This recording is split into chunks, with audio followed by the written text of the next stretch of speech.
Live with the first semifinals match of the PA Collegiate Speech Championship. We have Jeffrey, Wikipedia 1288 from Temple University, and Chris, checkmate 13141 from Lehigh University. Looks like the first game that we can see here. Oh, whoop, click the wrong thing. Is in English. And then, before they get too deep in, let me make the first timer, the first match timer, and update it over here.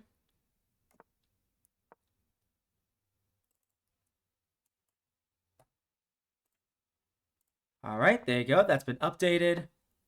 And ooh, H5. I wonder if that's just if H4 is ever going to be on the table. The Alpha Zero pawn, as sometimes people say. And let me send this to the players as well. The time control. First time control timer. And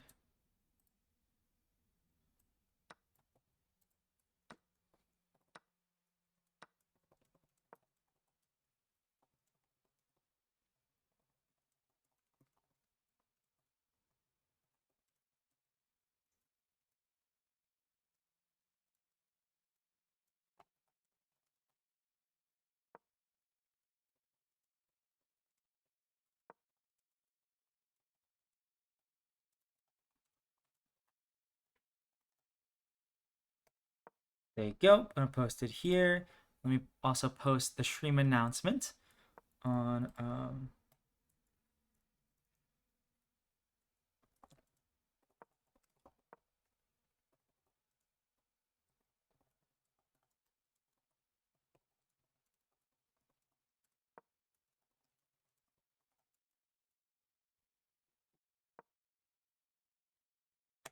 Okay, I think I did all my due diligence. Now I can actually pay attention to the game. And whoa, looks like knight g4 kicked out, and a fork or Uno. But whoa, Chris is getting in on h3 on h2, but it doesn't look very clear. King up and everything's guarded. The queen is kind of off center there on the h2 square, but I mean, white's up a piece. White is just up a whole piece. Very interesting. I wonder if this was.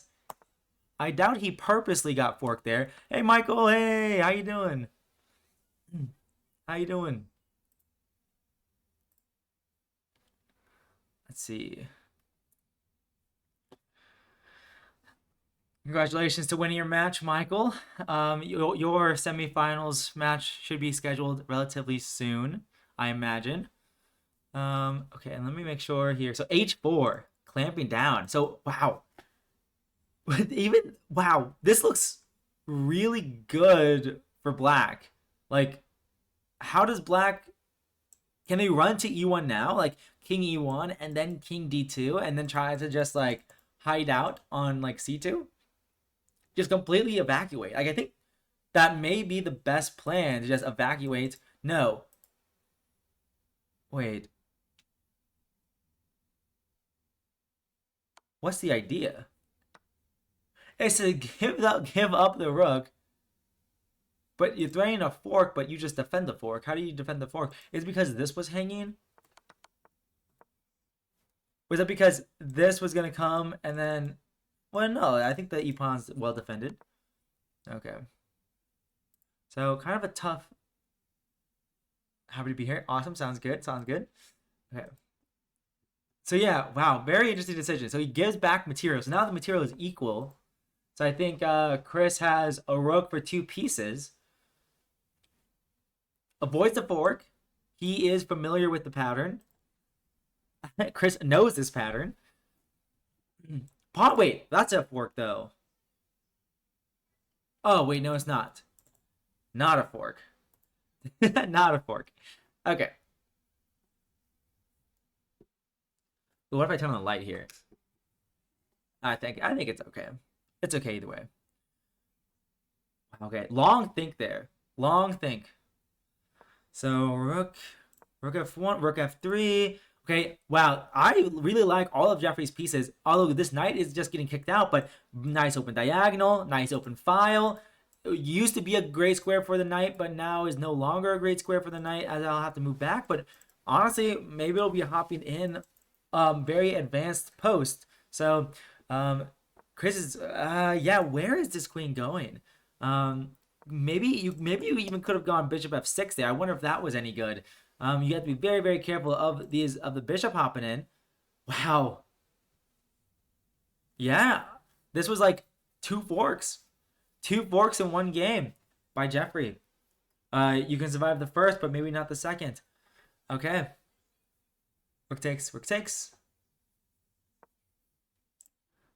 Eyeing up this pawn and attacking this, but Chris defends himself. Yeah, this is not a great position.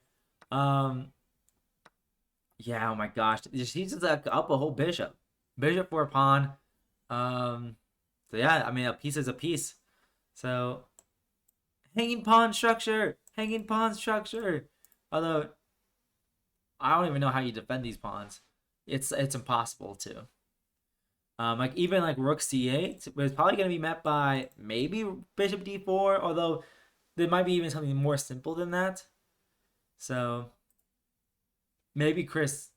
I guess his position is not resignable, but at the same time, it's like it it feels so lost. It feels yeah okay. But he defends it this way. Okay, so not pinning himself. Okay, not pinning himself with rook c8. So I think I like this move more than rook c8. But wow, the battery, the secondary idea. Wow. Okay, attacking the pawn, but then creating the battery, attacking the pawn with tempo. So how does Chris's king is gonna go for a walk? Although everything is defended right now, like even queen h8 check. Well, this pawn is defended. Although so Chris can maybe run his king, but oh, wait, this rook is not defended. Rook here, block, but then oh, it's getting very close to mate. Can you? Is everything defendable here? So most likely, if Jeffy can convert this, he will hold on to, well, we'll have a lead. We'll have the first lead of the match. But Chris is no stranger to the comeback. He straight up resigns. He's like, it's not worth it. I need the match clock. Let's head to game two. I think that's an excellent choice. No need. He's confident Jeffy's going to convert that. Might as well utilize match time, match clock, and move on to another game and go for chances there. Okay, we see the Caracan. Oh, Caracan. Okay. And oh, this line. H3, bishop d3, h3. Yeah, I really like it can be kind of annoying. This line can be kind of annoying, but but Jeffrey is choosing the fianchetto setup. Totally fine. Totally fine setup. Very solid structure here. I wonder if we're going to see an voluntary doubling of the pawns here to clamp down on the e4 square even more and have this open g file. That seems like up Jeffrey's alley of playing bishop f5 at some point. Oh wait, he plays it. Okay, whoopsies. They've been playing moves. So now game has continued. H4, H5. Yeah, if Jeffrey doesn't play, okay. So Jeffrey prevents H5 with adding another defender there. That makes a lot of sense. Very sensible move. So kind of very closed structure here. A lot of pawns on the board.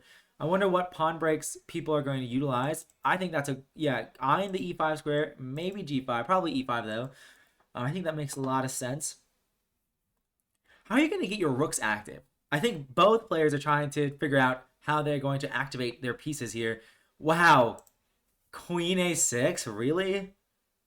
Jeffrey voluntarily giving himself doubled isolated pawns to get rid of queens. Confident in his endgame abilities. That's a very wow. And Chris declines. He's like, no, I don't want to give you double isolated pawns. But now Jeffrey moves queen out of the way and can start creating counterplay. I guess I wonder what Chris didn't like about it. Was it the fact that the B file he'll put Jeffrey has easy moves like rook b8 and rook c8? I'm not sure. But b5 a3. Okay, Jeffrey trying to push his queenside pawns. Minority attack. Minority attack. Awesome. 95. F4. I wonder if Chris will full send all the kingside pawns.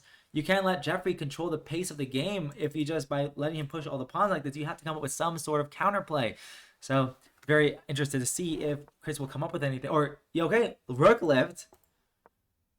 Oh, it can be defensive or offensive, either way. Okay, attacking the knight here. There's no threat, I don't think, because take six.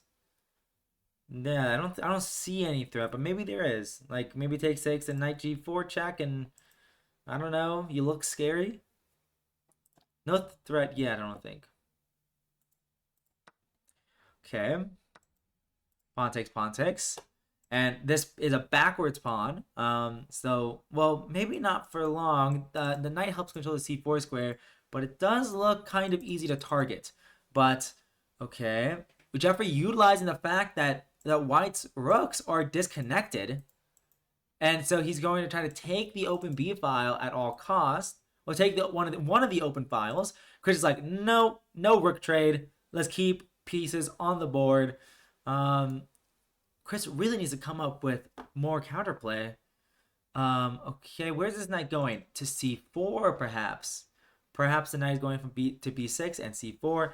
It looks like a really great outpost for the knight. And it kind of instigates a trade. There's equal material. Chris needs to make sure he doesn't get blown off the board here. We see with low rated players, they need to fight back immediately. Okay, wow. Jeffrey takes one step back and bam! Chris hits him with a jab. C4 right in the face. Okay, but trades. They trade, and now we're gonna see pinning the pawn. That's annoying. Wait, that's actually really annoying. Wow. Queen c6, pinning the pawn to the queen. How do you actually deal with this? Can you go queen d2 and try to go in on the dark squares? It doesn't look like it will lead anywhere. For example, queen d2, and if queen takes, queen g5. Does that lead anywhere? Maybe, but I don't think... Okay, h5. Chris is like, okay, I gotta full send it. h5, queen, no queen trade. Yeah, get in on the dark squares. I like this. I think queen d2 immediately, or and then h5. I mean, same thing. All transpose to the same thing. So very, very cool. Very, very cool. Can Chris make a comeback here? He's down a pawn, but has attacking potential. Has this and has kind of it's trying to take complete control of the dark squares. What is the best way for Jeff to proceed? Okay, rook trade. We will trade pieces. Very adamant about the piece trades. Even when he wasn't even up a pawn, even when it was equal material, Jeffrey was going for these trades. Very interesting to see. Okay, wow, the king is going to be stuck on the back rank. Chris probably knows his back rank mating patterns. He knows the back rank checkmate tactics. So, most likely at least. As presumably. Wow. Whoa, h6. Oh, no, not even back rank. Just queen g7. How are you going to deal with this? Wait. It looks unpreventable. Does Chris strike back immediately? Wow, h6 and allowing the doubling of pawns just to get his queen in. There's no way. It's impossible to defend. You could probably attack the rook, like queen c3. Attack the rook. But honestly, ignore it. Queen f6. Queen c3, queen f6, giving up your rook with check, and then it's checkmate's unstoppable. You could even give it up. You probably don't even have to give it up, but honestly, it's kind of fun to give up with check just because you can. We may see a resignation from Jeffrey here, putting us even. Chris striking back early. Wow, this is exactly what Chris needed. It could have been... Well, okay, I spoke a little bit too soon. f6. Jeffrey is forced to go f6. And he has to do the scrappy defense. But hey, he's not checkmated anymore for now. Wow, okay, great resource. I was actually going to put in the towel because I'm like, checkmate is unpreventable. But no, Jeffrey does find the way to continue the game. He's not going to let up so easily, but it's difficult to see how he could possibly survive here. Wow, the king on the back rank. Rook g7 is so tempting, but it literally does nothing. So I guess it's not that good. But what do you do? A queen trade. Wow. I just realized Chris has tripled isolated F pawns. This might mean, and Jeffrey does of course have this pass D pawn. So if they do trade queens, I would not be surprised if Jeffrey squeezes out a win here. So Chris has to be very very careful. So I don't see a move for Chris to do. This queen is really Black's queen is really active and centralized on the board, controlling many squares, making it really difficult to continue. Do you give up the pawn to open up the king anymore? Like let's say f7 check, but probably just king h8. But if you do take, then maybe you can throw in like then it's like queen. Wait, no, yeah, queen e8 check, and if blocks, then check and mate. So but okay, he does go for this and f7. Wow, doing it like this. This seems a bit strange. Are there any threats? Maybe it's check, takes, and queen e8 mate. So you need to control the e8 square if you're Jeffrey, but how? How do you control it? Because that is a major threat. Although, is it that bad? Isn't that bad? Because I don't know, king might be able to walk out to f7, but check and maybe the h7 pawn drops. This is getting a little bit complicated. Chris and Jeffrey both using their time, a lot of time here. Makes a lot of sense. They breeze through the openings, and now they both have enough time to think in this endgame. Rook b8. Check anyways? Wait, how does this deal with the check? Why can't he just go check? Rook g8 check. Rook takes. King takes. Queen e8 check. King f7. No, he does like Chris Simple Man does not go for all that hecticness where the king walks out to f6 no, or f6 or somewhere else. No, Chris just plays queen f7 and he's like, I'm gonna promote this dog. You don't have enough checks. Wow.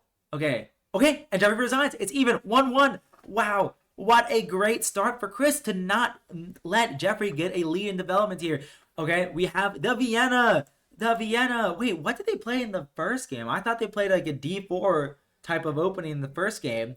So it's kind of very impressive. They're already switching it up. Pawn fork. Classic pawn fork thing. I don't think... maybe Jeffrey forgot about it. Wow, this is called the Frankenstein Dracula variation. Fun fact. That's very cool.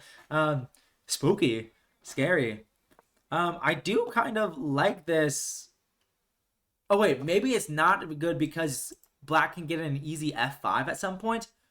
Oh, maybe that's why. Because I was gonna say like if like without f5, I'm like wait, this position doesn't look that bad for White. And of course it's relatively balanced. I mean, of course it's equal material, but okay. I would assume f5 at some point. I wonder when. I guess knight. You're kind of baiting knight f3 or like hoping they blunder because then f5 traps the piece, which is awesome. Okay, cool. Queen g4. The pawn's defended. f5 might still come, but okay, attacking the pawn. So now if f5, hey, your pawn hangs. So maybe c6 will be played. Okay, nice. Okay, Jeffrey developing with tempo. Very tricky. Where's this knight going? Wow, throws in the check. Oh, throws in the check. Drop the queen back. Probably no queen trade, but it's hard to know for sure. Probably no queen trade. Yeah, queen e7. That makes a lot of sense. Let me get my water.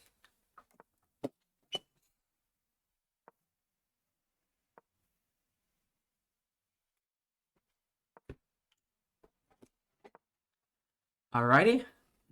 Bishop back. So yeah, Chris just mobilizes his pawns. Opposite side castling. Wow. Jeffrey castle queenside.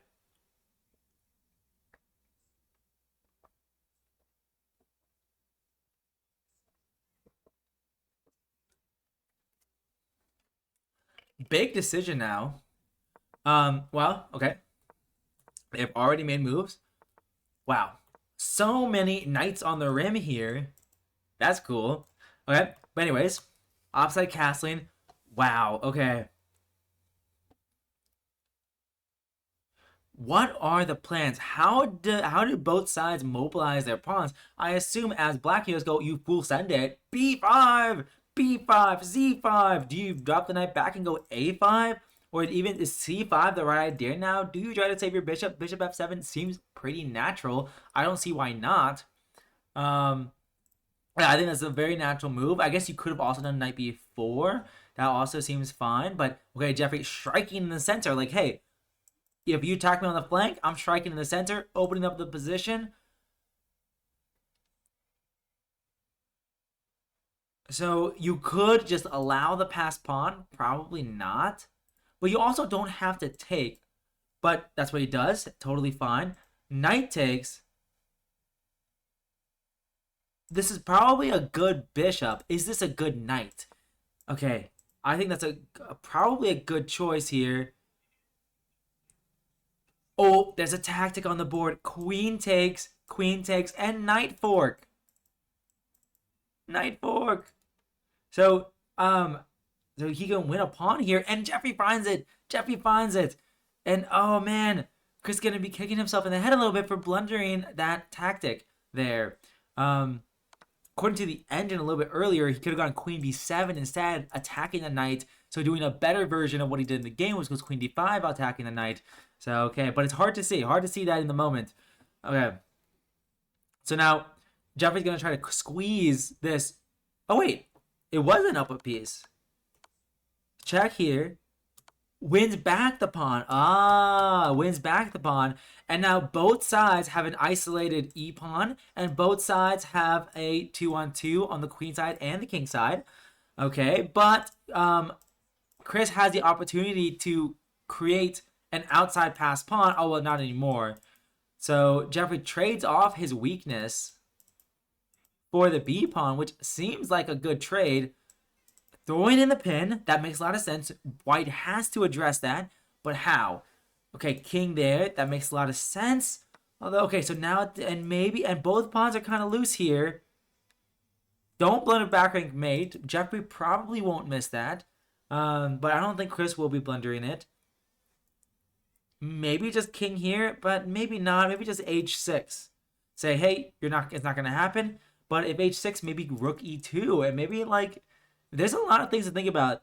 Even though material is equal, this does not seem like the easiest endgame to navigate for both players. The king is kind of off center. The rook is attacking these pawns from up front. So yeah, how does black progress? Knight d1 is an interesting move to try to attack the b2 pawn. It just looks kind of silly. I would play it. Okay, but okay. But okay. Rook b2, rook f1. Okay, but yeah, but okay. Rook c8 attacking the pawn. Jeffrey defends himself. Not the hardest move to find, but maybe now knight d2. But well, now the king can move because the rook isn't attacking it. Maybe if knight d1, c3 anyways, and the rook guards horizontally. But then wait a second. Yeah, actually, I gotta check. Knight d1 was a good move. Nice. Okay, anyways. I think knight d1 is a nice move. But honestly, it might be better to see from my perspective as the viewer, as a spectator.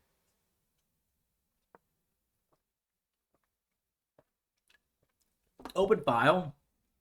We've seen this rook zigzag. Rook b8, rook c8, rook d8. Chris does not know what he's trying to accomplish here. So if takes, now you go here. Do you defend your pawn? Can you defend your pawn? E3 would be very, very silly. And the knight defending it, and the rook defending the knight, but then bishop a4 would force the knight away, so maybe it's not so easy. I expect bishop a4 here to try to win the e3 pawn. And then it looks like Chris will probably be down a pawn. Like, how do you make this more complicated? How do you try to save this? Wait, maybe no, rook here is horrible because this takes and takes. So h5, okay, he says, yeah, I'm gonna lose it, but hey, activity, rook d2. Are you really gonna win this endgame against me? And Jeffrey is gonna try to say yes here. He's got this pass c pawn, and maybe if he wins on, well, okay, trying to win that pawn with check. Oh, yeah, Jeffrey trying to be like, I'm gonna hold on to everything.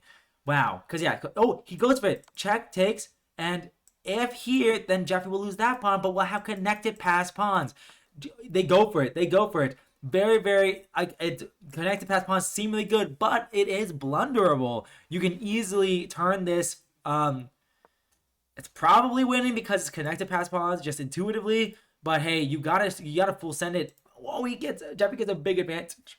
Oh, he gets a big advantage. The king is so far away from stopping the pawns. King a2? No, just full send it. Oh, dude, the pawns are running so fast. You can't stop them. You can't stop them. Rook c1 is forced, but now b5. b5. The moves just come too easily. But wait a second. How is Jeffrey supposed to stop the pawn? Rook d2? But no, that loses this pawn. That can't be right. How does Jeffrey defend? Okay, rook d2. Okay, rook d2 is made. So now, yeah, take the pawn. Take the pawn. Take the pawn. Oh, wait. Perhaps the winning idea was rook d3, attacking the pawn. And if you push, then check here and check, and you win the pawn this way, and you still have this pawn, and the king is way really far away from your only pawn. But okay. Rook b3, rook f3. Okay. But yeah, but now they both only have one pawn, and we're gonna see a mass trade. Although, don't blunder this. Wait, this is losing. What happened? I assumed it was gonna be a draw. Like, I assumed, oh hey, it's a draw. Wrong, incorrect. This is actually, how was, because this pawn is gonna drop with check, and the king's too far away. Once again, we see this. The king's gonna get shoulder off. Check here. I don't think Chris is gonna be holding this. Oh no. Wow. Chris resigns. Jeffrey was able to squeeze that endgame out of Chris there. Wow.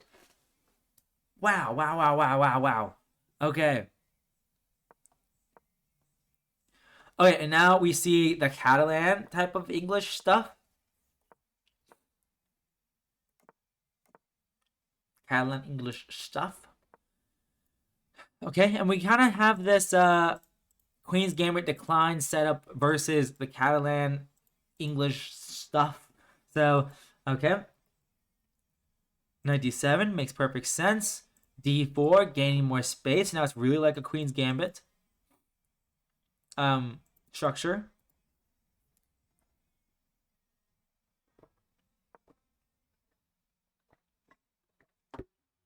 c6 though, ugly. But it makes sense, reinforcing the center. Although now it's reminding me of like the French bishop, like the notorious French bishop. But I guess the idea is that if takes, c takes, and maybe the bishop lives on the a6 diagonal. That would make sense. The a6 to f1 diagonal. So okay. Anyways, wow, we see. Look at all that tension there. Lots of tension in the center. Okay. But usually leads to mass liquidation in the center and trades usually when all that pawn tension is there. Queen c7. What's the idea of queen c7? Is it that if you take, you can probably start barreling down the center here, or this file, you control the c file more? Okay, trading.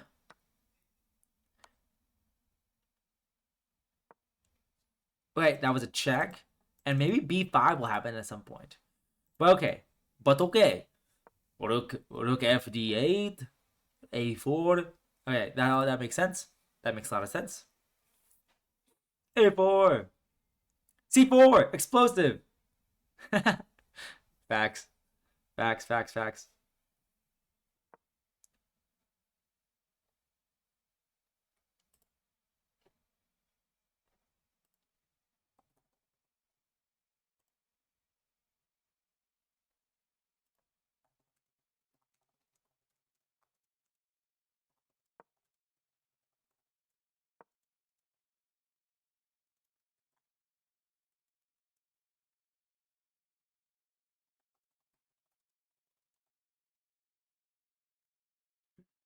Okay, so we see a5 by Chris, but Jeffrey counter strikes with b5. All right.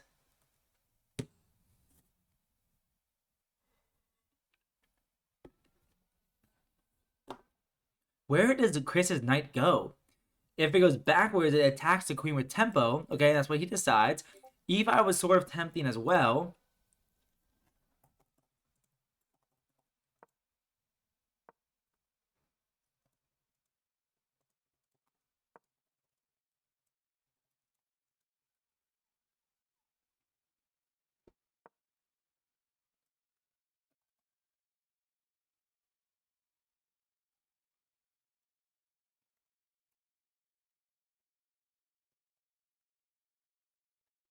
Okay, so let's see here. So a5, b5, back, back, a6. Wow, that pawn has traversed the universe.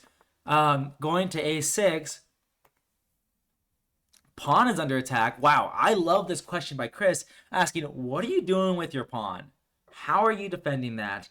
Um, knight b4 was kind of tempting. Okay. Oh, the trade dislodges the queen from the attack.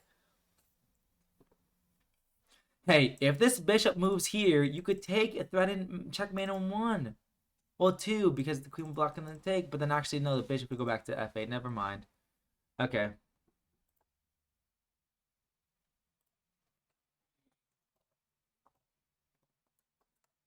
All right, cool. I see 14 minutes of the first time control left here. Um, wow, okay. Queen d7, rook c7. The pawn is hanging. Wait, yeah.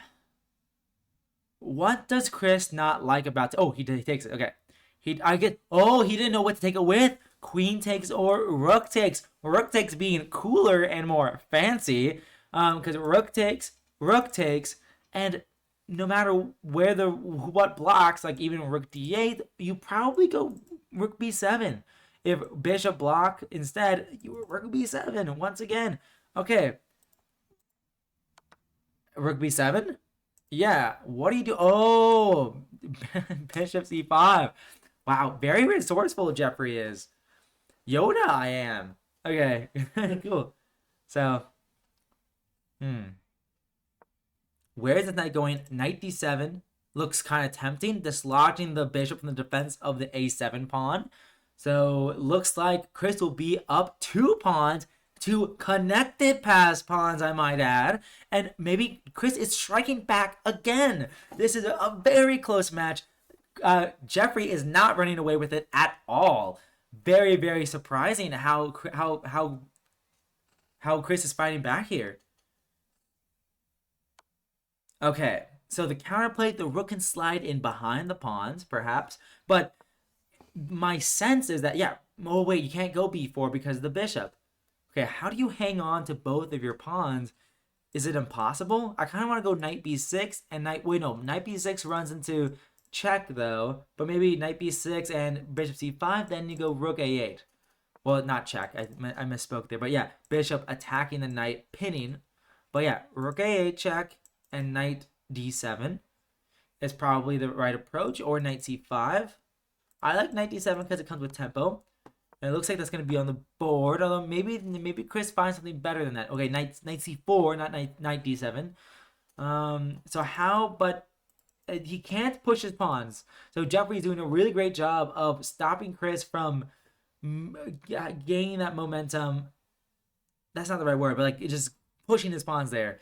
So, and yeah, c4 really is explosive. Knight c4, explosive in any position. So okay, king g6 here. Ooh, I like that move. Doing it with tempo, moving the rook with tempo and forcing that. Oh, b4. Yeah, full send it. Why not? Okay, but okay. Rook b. Oh wait, don't go b4 because you lose a pawn. Yes, defend your pawn, and now b4 is really on the agenda here. If you go rook c1 in any case, and check, and I win your rook. Setting up a pin, but it's not. But the knight defends, so it's not really a concern. I would say b4 anyways. b4 what? b4 now. I like that. That's funny. B4, I would say, but okay, but okay. B4. I wonder what he didn't like about B4. I actually have no idea what it could be, like why he didn't like it, but whatever. H5, H4. Okay. Yeah, I don't see like there's not much else Jeffrey can do. Oh, except centralize his king like this. There still are no threats. Maybe G5 is coming. But okay, b4. That makes a lot of sense. b4 makes a lot of sense. But actually, b5. Wow. Jeffrey's like, nah. Wow. Wow, wow, wow. That's actually crazy. This is very, very interesting how they respect both players have for their ability to convert. They don't play losing endgames. Like, match clock is on the line. Why waste your time defending a losing position when you can just start a new game and try to win that one. Wow, that is so interesting. Both players doing that. So now there's 10 games left. They've already completed 4, and it's neck and neck, 2 and 2. So wow, okay. C4 on the board. Wait, yo, what?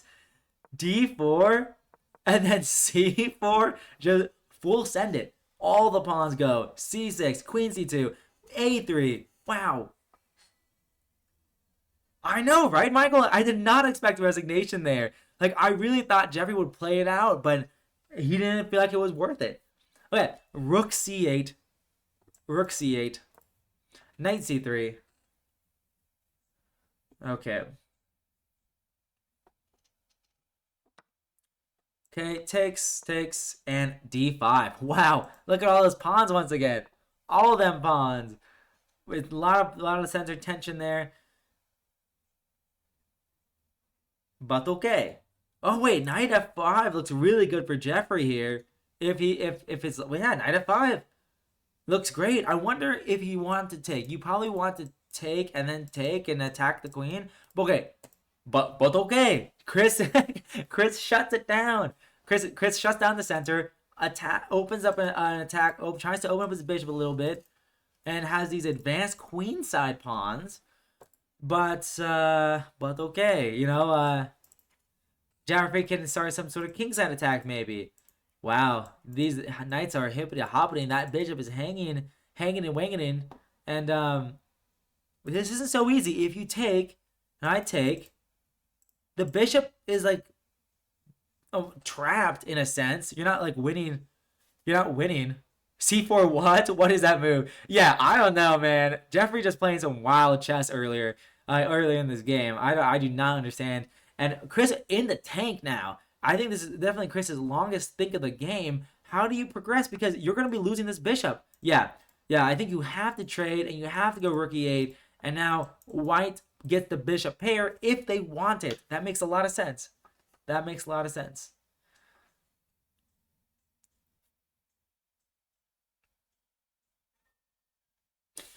Hmm. Yeah, I don't even know what White wants to do here. Maybe takes. Oh wait, takes, and then bishop g5, inducing f6. But I don't know what inducing f6 accomplishes you. Maybe takes, bishop g5, f6, then d6, and then you have a check there on c4. I don't know, but okay, but okay. Oh, he just keeps it simple. Hey, I see a pawn, I take pawn. So that makes a lot of sense. So Jeffrey is up a pawn and has a nice looking position. Does not go bishop g5, goes bishop f4 instead. Very interesting. I would love to oh wait, I guess it does not a pin because of takes with check. And actually your bishop would hang. Okay, never mind. That would actually my move would lose me the game on the spot. So yeah, never mind. But okay. So bishop f5. Bishop back on f5. That makes a lot of sense. Pinning the knight. Where does black's rook want to go? This position is kind of miserable. We got the bishop pair from hell upon us right now. Very annoying looking. Not so pleasant. Not so pleasant at all.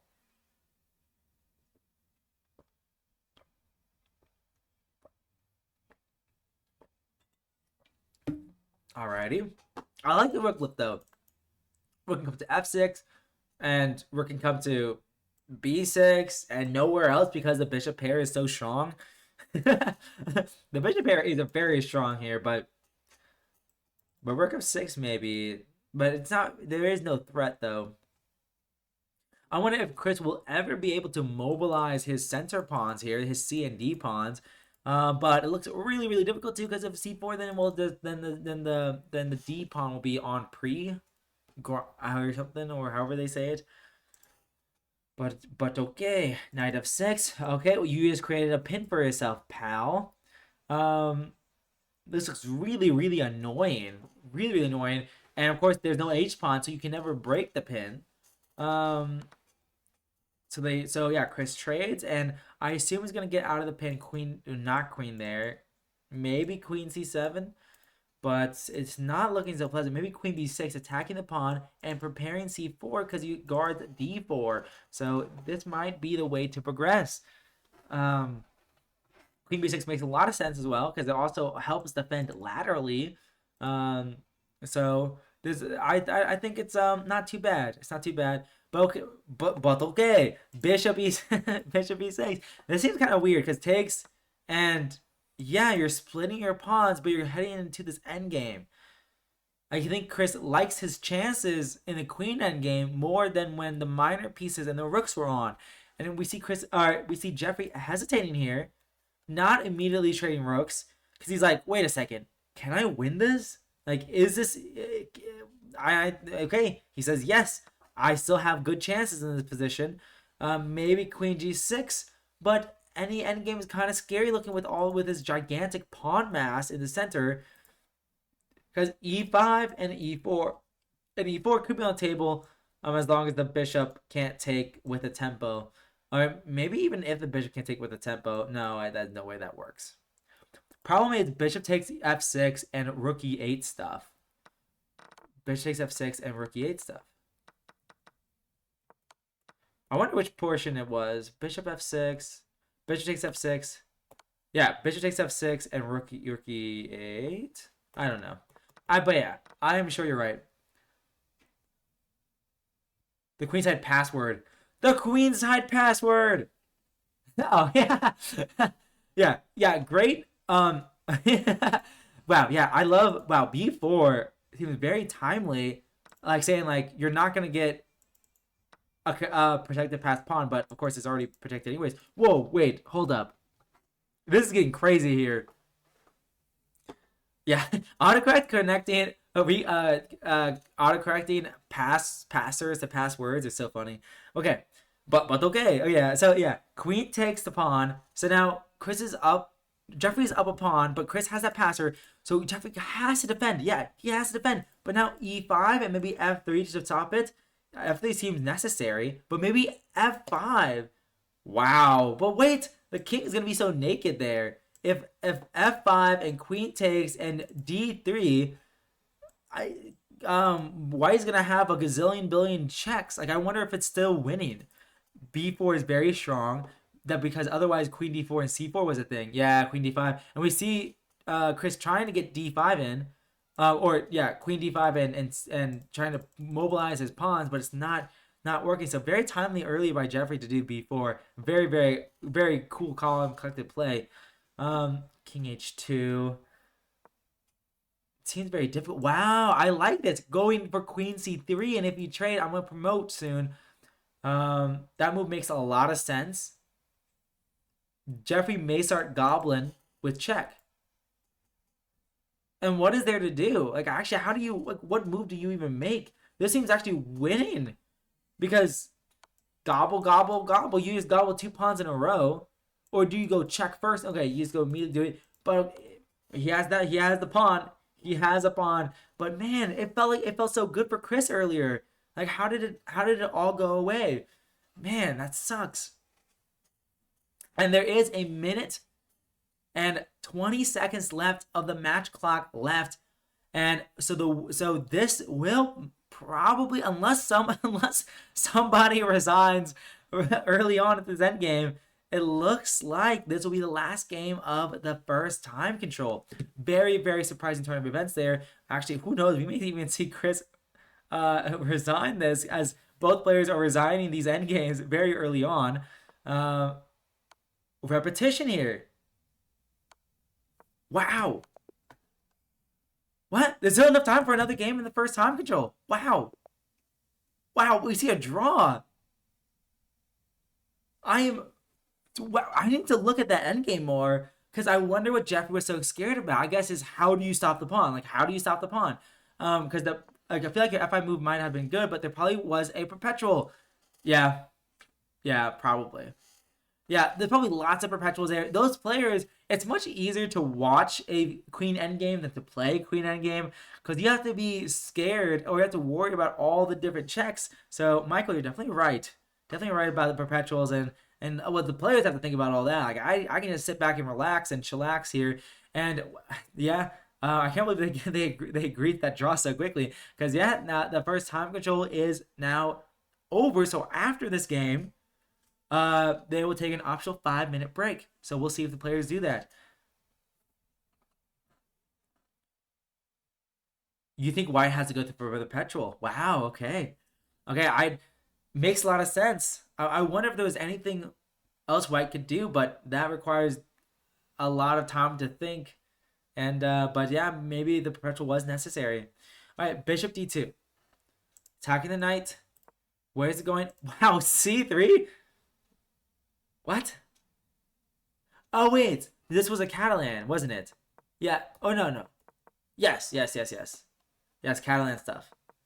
Catalan stuff. And so Jeffrey gives back the extra pawn. Oh wow, this is a wild play. This is a very interesting way to play I've never seen before. To give up the pawn like this and then play in c5. But I like it. I like it. I like it. Okay. Bishop. Wow, this bishop is in jail though, man. This bishop, although maybe could have brighter pastures in the future with c4 at some point. C4 for the second time. If you play c4 twice in a game, that means you win, I think.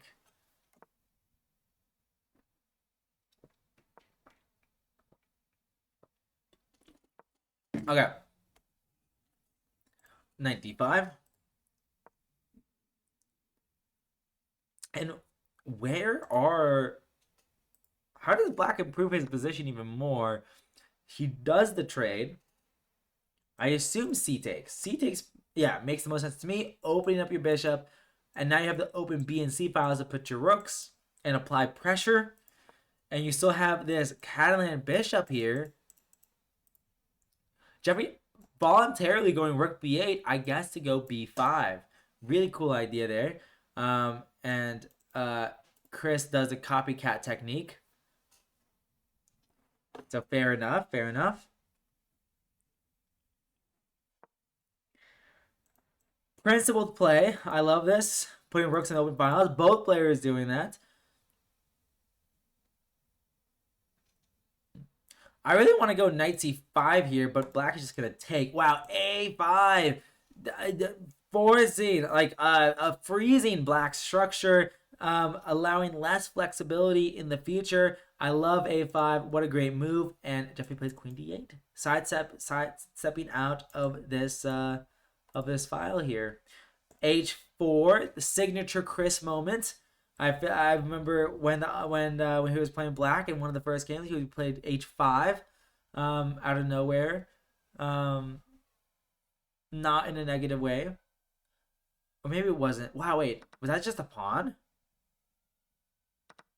No, I guess not, because you win the b7 pawn. And he goes for it.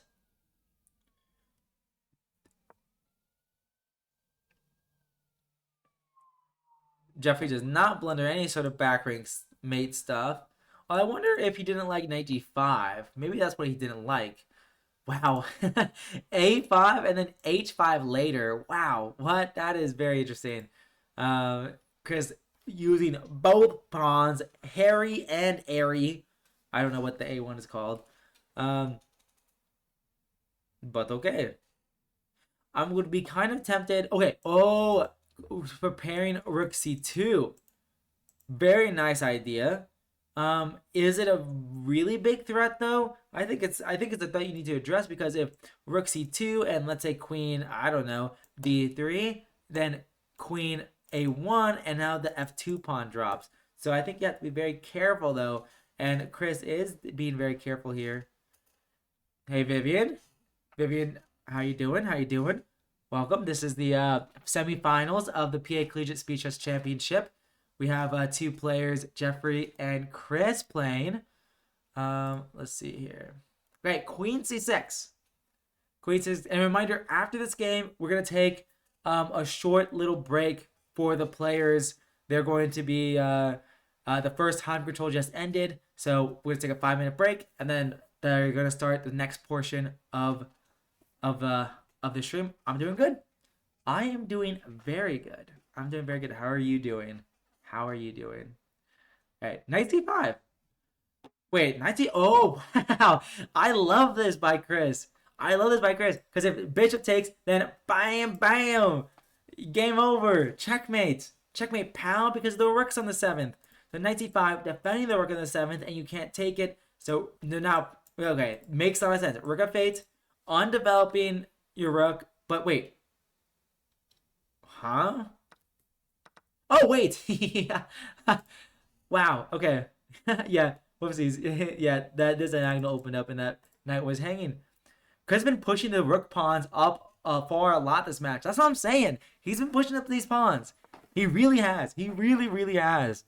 Wow. Um. Okay, but this is the type of endgame that I feel like Jeffrey's gonna be very, very tricky with. His yeah, yeah. I might hitch up, Vivian. Okay, so G4, G4. And let's see. So yeah, Chris is doing a great job of blockading the pawn. So this pawn is not going to be making any forward progress. But the question is, how do you continue? Okay, so I think Chris is going to try to push f4 and kind of keep this pawn structure fixed and maybe walk his king over. I'm not sure what is the best way to proceed. But maybe rook b4 is preparing e5. Because if takes, then this knight is destabilized. And Chris preemptively moves his bishop. Preemptively moves his bishop. Okay, rook c4 now. Very tense game. Chris has been in it. King f3. Okay. King f3. E5. Okay, yeah. So rook b4 and rook c4 to prepare e5, destabilizing the knight's outpost on c5. Very, very good play by Jeffrey. You gotta create something. You gotta make it complicated somehow. But wow, okay, Chris, attacking the rook, attacking the rook. Rook c2. I assume bishop d3 feels pretty natural, but maybe rook c3, and now this knight is still. I assume king e4. You just full send it. Go all in here. Don't slow down. Okay, king takes. Oh yeah, no need for an isolated pawn here. Keep it simple. I would love to just win this pawn so I never have to think about it, but I don't think Jeffrey's going to allow that so easily. Because it's a really one of his biggest asset is this pawn and the fact that Chris has to always worry about it. So and wow, Jeffrey, 2 minutes compared to 40 seconds. Okay, Jeffrey, this could be a swindle. Jeffrey is trying to keep the match score even here or better. So wow. Um, this is a very, very pivotal game because both because it's right before it's the last game of this time control. So and if the match score is even, so whoever is leading the match, that's a really good. It's a really good sign for them. So as always, rookie one. Okay, wow, Chris is slow on time. He may need to start to repeat some moves. Jeffrey is probably just gonna go rook c1 again. Rook c1, rook c1, rook d1, rook d1, and say, hey, how are you beating me? Which is a great question. Like, hey, Chris, how are you beating me? How are congratulations, you have two pieces for the rook, but how are you beating me? And I don't know if Chris has a good response. Knight back, maybe. No, king over. Check here, check here. This seems like a repetition. No. Bishop blocks. Okay, bishop blocks, not a repetition. Knight b3 instead of f3 won the pawn immediately. Wait, really? Oh my gosh, you're right. Yeah, knight b3. Knight b3 right now. Wow. This straight up wins the pawn. Okay, but no, instead of that, the game continues. Oh, and he wins the pawns anyway. He wins the pawn anyway. Wow. Wins the pawn anyways. And, oh, this is still such a tough endgame. How are you... It is only a pawn advantage. If Jeffrey can win enough of these pawns, then that's very, very good. But how do you, man? Chris is gonna be really trying to squeeze this end game here. It seems very difficult. I assume, okay, trading of one of the pawns, that makes a lot of sense. And then we're gonna see probably Jeffrey try to trade the other pawn now, which also makes a lot of sense. G4 is coming maybe, but I guess probably not now because you would lose your pawn. And if Rooks attacks that, you can defend your bishop with knight here. Okay, no. But maybe repeat once? No. Okay, defends this. G4 is still kind of appealing just to split the pawns, but okay, Chris only has 6 seconds left. Wow. Okay, yeah, Chris has very, very little time.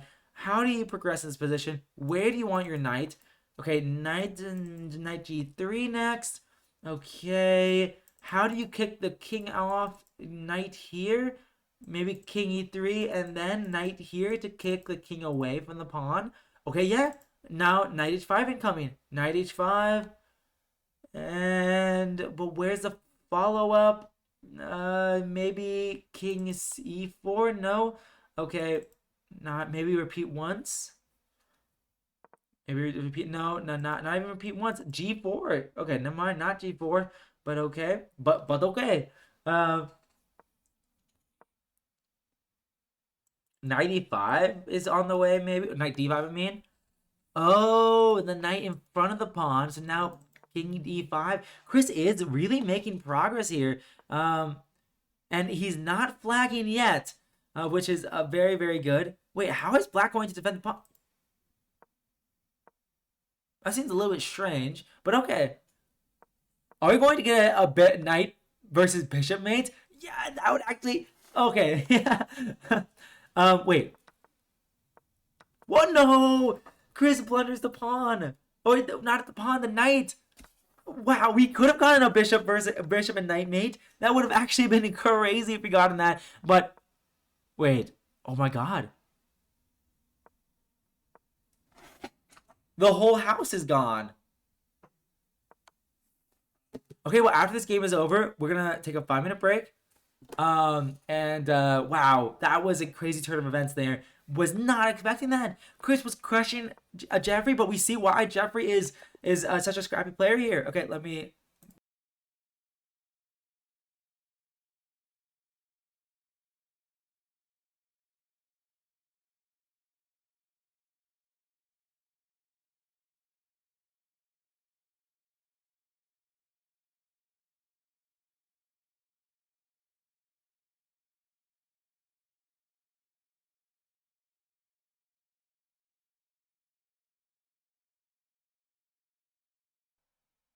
Alrighty, so the players are taking the break. They are taking the 5-minute break. Very, very interesting play so far. So let's take. I'm just gonna quickly go through the games. What's happened so far? So let me go click here. I'm just gonna go through this. Yeah, let's go right here. Just go quickly through the games. Ah, no, I did it incorrectly. And yeah, so let's see. So the first one, Jeffrey won. It was an English. Jeffrey played the English, and got this position where yeah, that was just a fork, and that not only one fork, Jeffrey gave back material to release some pressure, but then Jeffrey got another fork and then ended up converting this game. And early resignation, being like, well, not really that early because you can tell that it was obviously winning. And then let's see here. Game 2, we see Chris made a comeback here. And Chris was playing. Why is it? I flipped the board. Oh, it doesn't matter too much. Okay. Jeffrey played the Khan, and Chris got this nice position. And actually, I want to zoom forward a little bit. H4, and eventually H5, H5 when he was about to lose a pawn, and really great source of counterplay, Queen E2 and H6, and creates this mating net, and it's impossible to stop. Like, what are you going to do? It's impossible. And well, Jeffrey had to go f6 there to prevent checkmate in two, and Jeffrey just resigns because it's the new queen is unstoppable, and you're gonna run out of checks. Alrighty, and so and then in the third game, I'm gonna quickly go through these quickly because it was only a 5 minute break. In the third game, Mashea and Adriana, hi Kai, hi guys, hi guys, and in the third game we see this weird opening, the Frankenstein Dracula variation. That's the name of this, which is very very strange. The Vienna and a classic pawn fork. Oh, I feel like all beginners learn this. Not all beginners, but like it's a very common theme. And we see this position happen. I forget even what happens. Oh yeah, opposite side castling game. Very very interesting game here. B5, and yeah, in this position takes, and here Chris had to go queen b7, attacking the knight from this angle, creating an equilibrium triangle. But instead, he goes like this, attacking the knight this way, but allowing Jeffrey to win a pawn by sacrificing his queen to just win it back a move later. And now, all right, and it gets to this position here, and oh yeah, it reached this end game where Jeffrey was winning because he had the connected pass pawns, but Jeffrey blunders it a little bit because here he could go rook d3, attacking the pawn, and if you push, then you're going to win the pawn anyways. But now you don't win the pawn, but now you do win the pawn, but you don't. And here was necessary. Rook f6 was necessary to attack the pawn, and I guess the game goes on and you do stuff. I don't know how it was a draw. I don't know why the end is saying it's a draw. It looks very difficult. But anyways, but Jeffrey ends up winning this game. And yeah, and there's not enough time to go over the other games, but that's what's happening so far. And the break is almost over. The player's about to start again. And yeah, this is gonna be the second time control. And let me just set up the timer for it. Second time control will end at around 9:05, 9:06.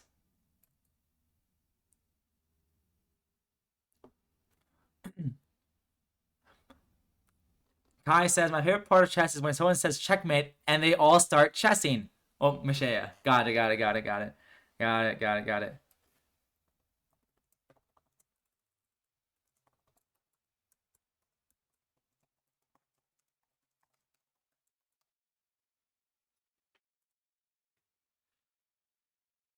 Okay. Let me talk to the players for a second.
Alrighty. So the games shall commence shortly. And also, Michael from Moravian will also be joining us very shortly. Audio out.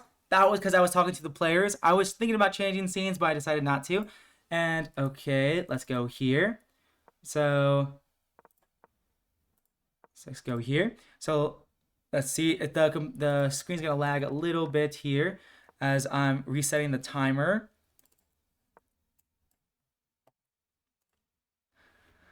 Okay, so what we see in this game, Jeffrey plays a Caro-Kann again, And oh, Chris is throwing out the fantasy variation. Okay, well, meanwhile, while that's happening, let me get Michael in the chat here. Michael in the call here, um, to join us for a little bit. He will be an ominous voice that you will hear but cannot see. Um, because unfortunately we have a lot of technical difficulties. Although I might maybe in the post match interview we will definitely have everyone on screen here. So let's see.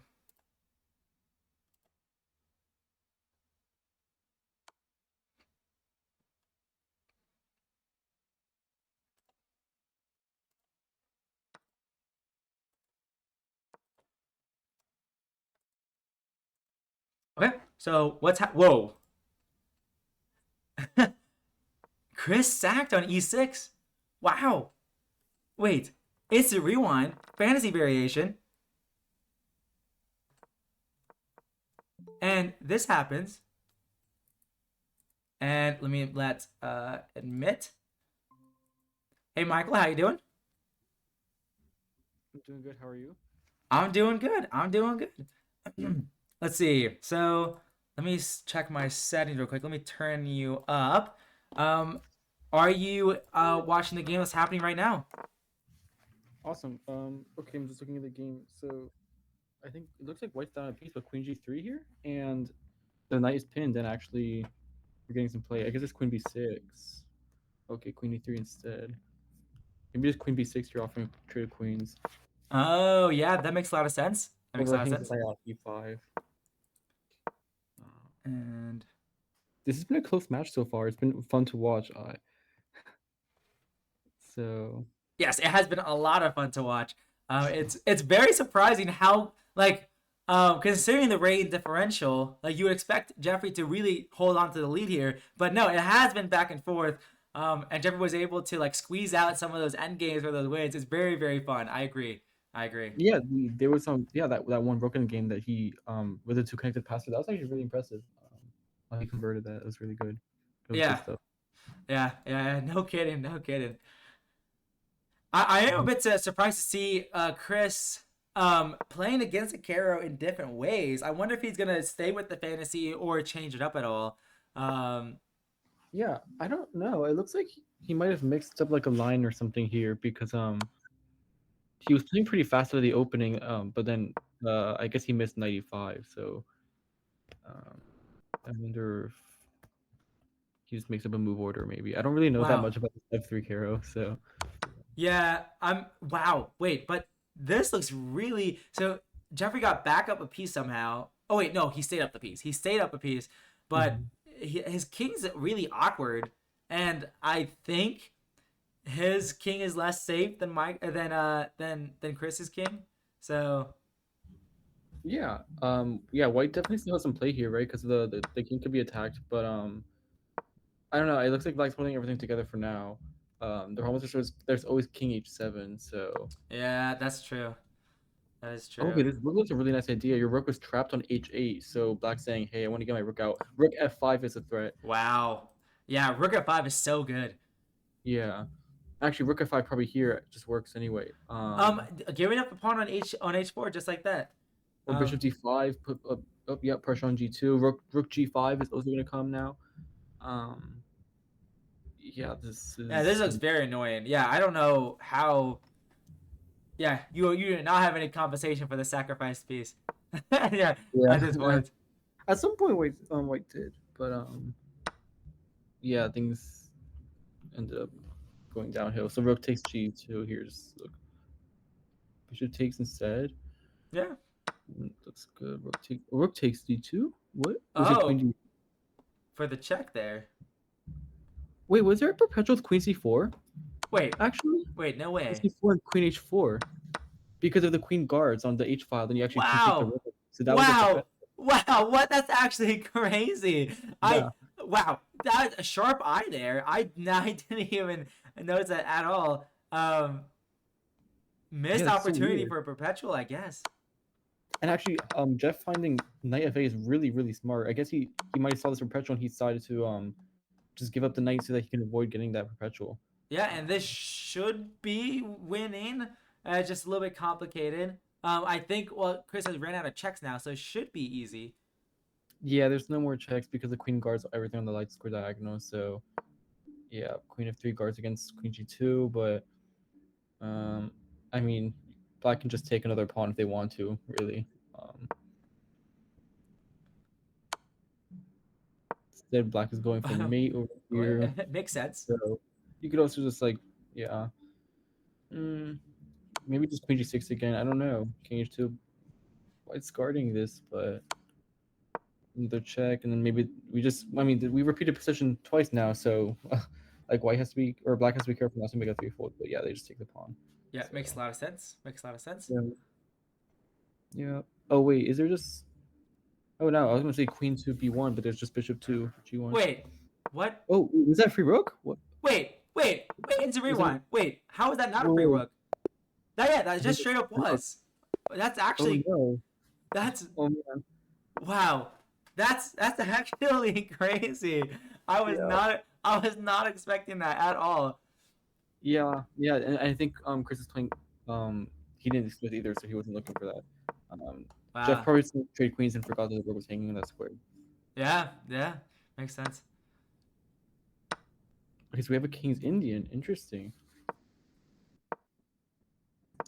Or actually, this is so Chris actually played this E5 line against me before, and he got like a really nice win. So Oh, in this match, you mean?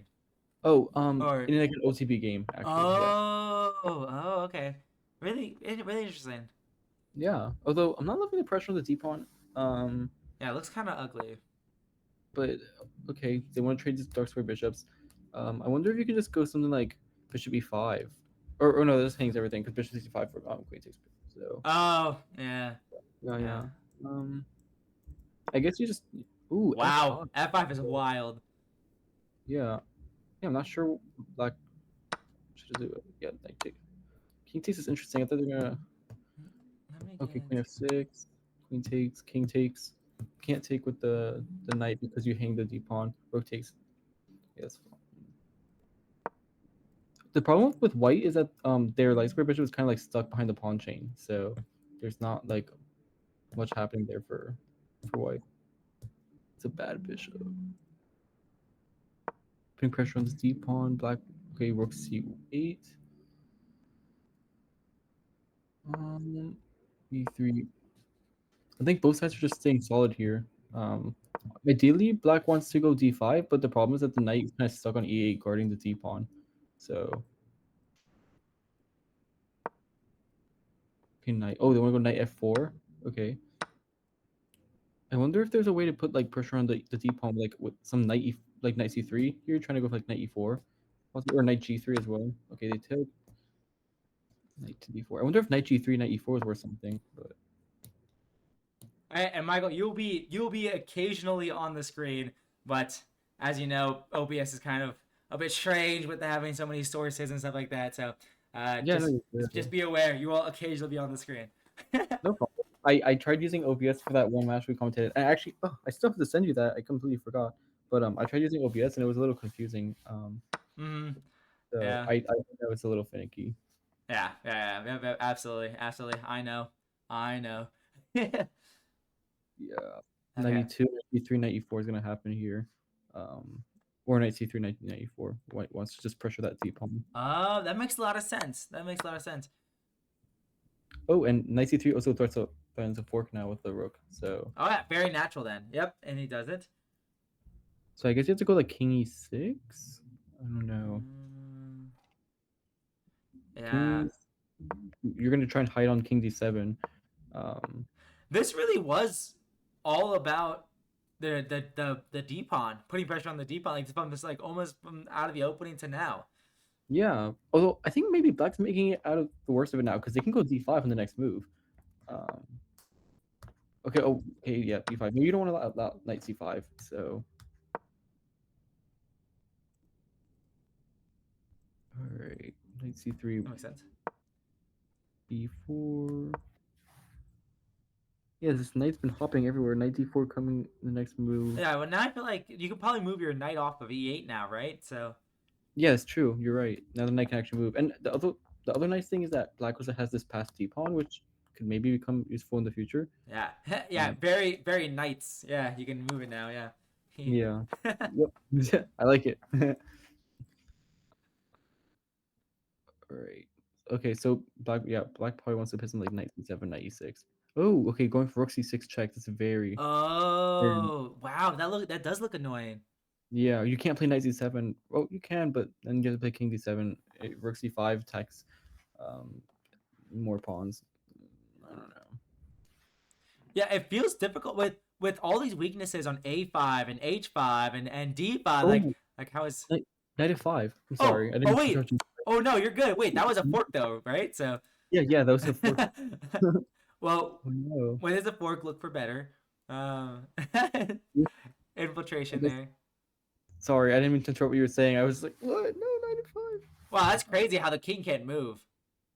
Wait, Yeah, is checkmate unstoppable? Wait. Okay, okay. okay, they block. Oh yeah, so f4 was the threat. You were right. Yep. Wow, that was such a crazy. He plays it anyways though. Wait. That was check. Wow. Oh, Wow. That was such a cool sequence actually. yeah.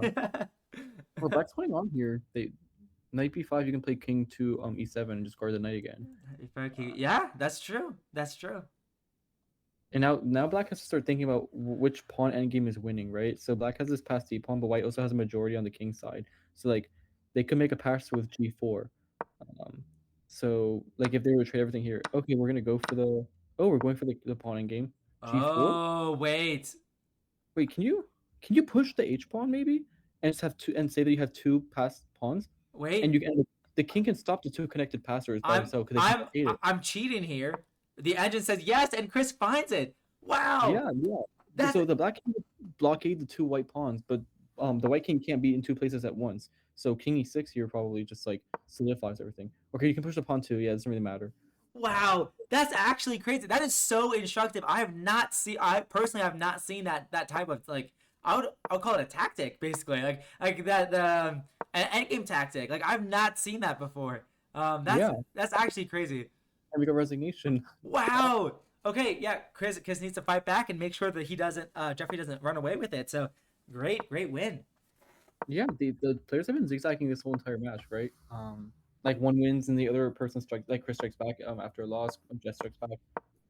So really entertaining. Really entertaining. I agree.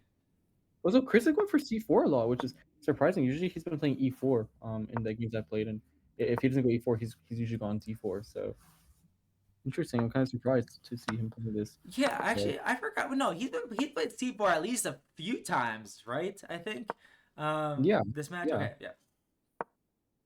I kind of like what White has here, though, right? E4, you get tons of space, like a typical King's Indian attack kind of breakthrough. Hmm. Uh,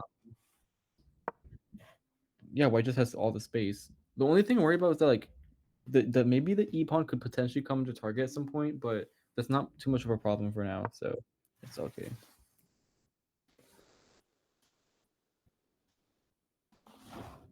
Right, knight c5.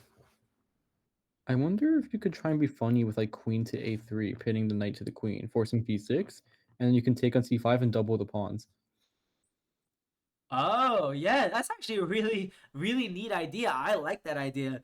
Um, Yeah, I don't know. And then you can play like rook to d1, right? Just take the full the d file, and the knight on e8 isn't feeling so good. But okay, this is good too. I mean, you're playing your knight in e4, right? So that's very principled. Knight g5, knight e4. Probably my favorite maneuver in chess is going from knight from f3 or f6 to g5 to e4. Like Yeah, I feel so elegant and exquisite and smart. Like yeah. It always comes out of the blue. I'm like, okay, they played knight g5, and they played h6 and kicked their knight out. Oh wait, they didn't go back to f3. Now they're at e4. Oopsies. yeah, So, exactly. yep. Wow. Okay. Okay, so we're gonna see this kind of game with between the knight on e8 versus bishop on c2. Um, I mean, I like queen c3 maybe going for queen d3 in this battery. Okay, but okay, queen c1's attacking the pawn on g5. So black's king is feeling a little unsafe right now, right? If you can set up some kind of battery, then I Yeah. don't know. You're feeling You're the pressure. you're Oh, queen right. g5. Yeah. I Oh, mean, wait. Queen g5, rook to d2. Oh. Okay, so queen f2 is a threat, and rook takes d2 is a threat. How do you deal with both? Oh, I'm sorry, there is no rook d2. There's Oh, he covers it. No, wait, wait. When you asked about that, I also thought that too. I was like, wait a second. yeah, I was like, oh wait, there's a piece. No, no, no, no, no, no. Okay. Actually, oh, a funny point here is that if they play rook to d8, I think you have queen takes d8. Rook Yeah. d8 is actually a back rank mate. Yeah. So Great point. Great point. yep. And so white sets up a clean pawn. Queen h5 is also looking powerful. Um, again, that bishop on c2 is just being a monster right now, right? Just sniping the entire king side. Yeah, yeah. The bishop seems much better than the knight in this particular case right now. Yeah, Oh, for sure. wow. F6 utilizing the pin. Yeah, this is interesting. The problem is that, like, white wants to play rook to d7 now, which would just like be crushing. But obviously your Yeah, queen's under attack. yeah. Queen So, G6 looks natural. Queen G6 and then like yeah, queen d6. Yeah, you're right. And then you can go rook to d7 next move, or maybe check and then rook d7, f5, rook d7. Yeah, how do you wait. guard? Ooh, Oh, we. isn't this over? And look, it's like the inverse of what was happening earlier, where we thought like the rook can come to D2. Now the rook came to D7. Right. I forgot that the queen on e5 guards everything. The bishop actually got cut off with f5. So Yeah. So yeah, very clutch. Jeffrey winning back a pawn, and his queen is so centralized now. So right.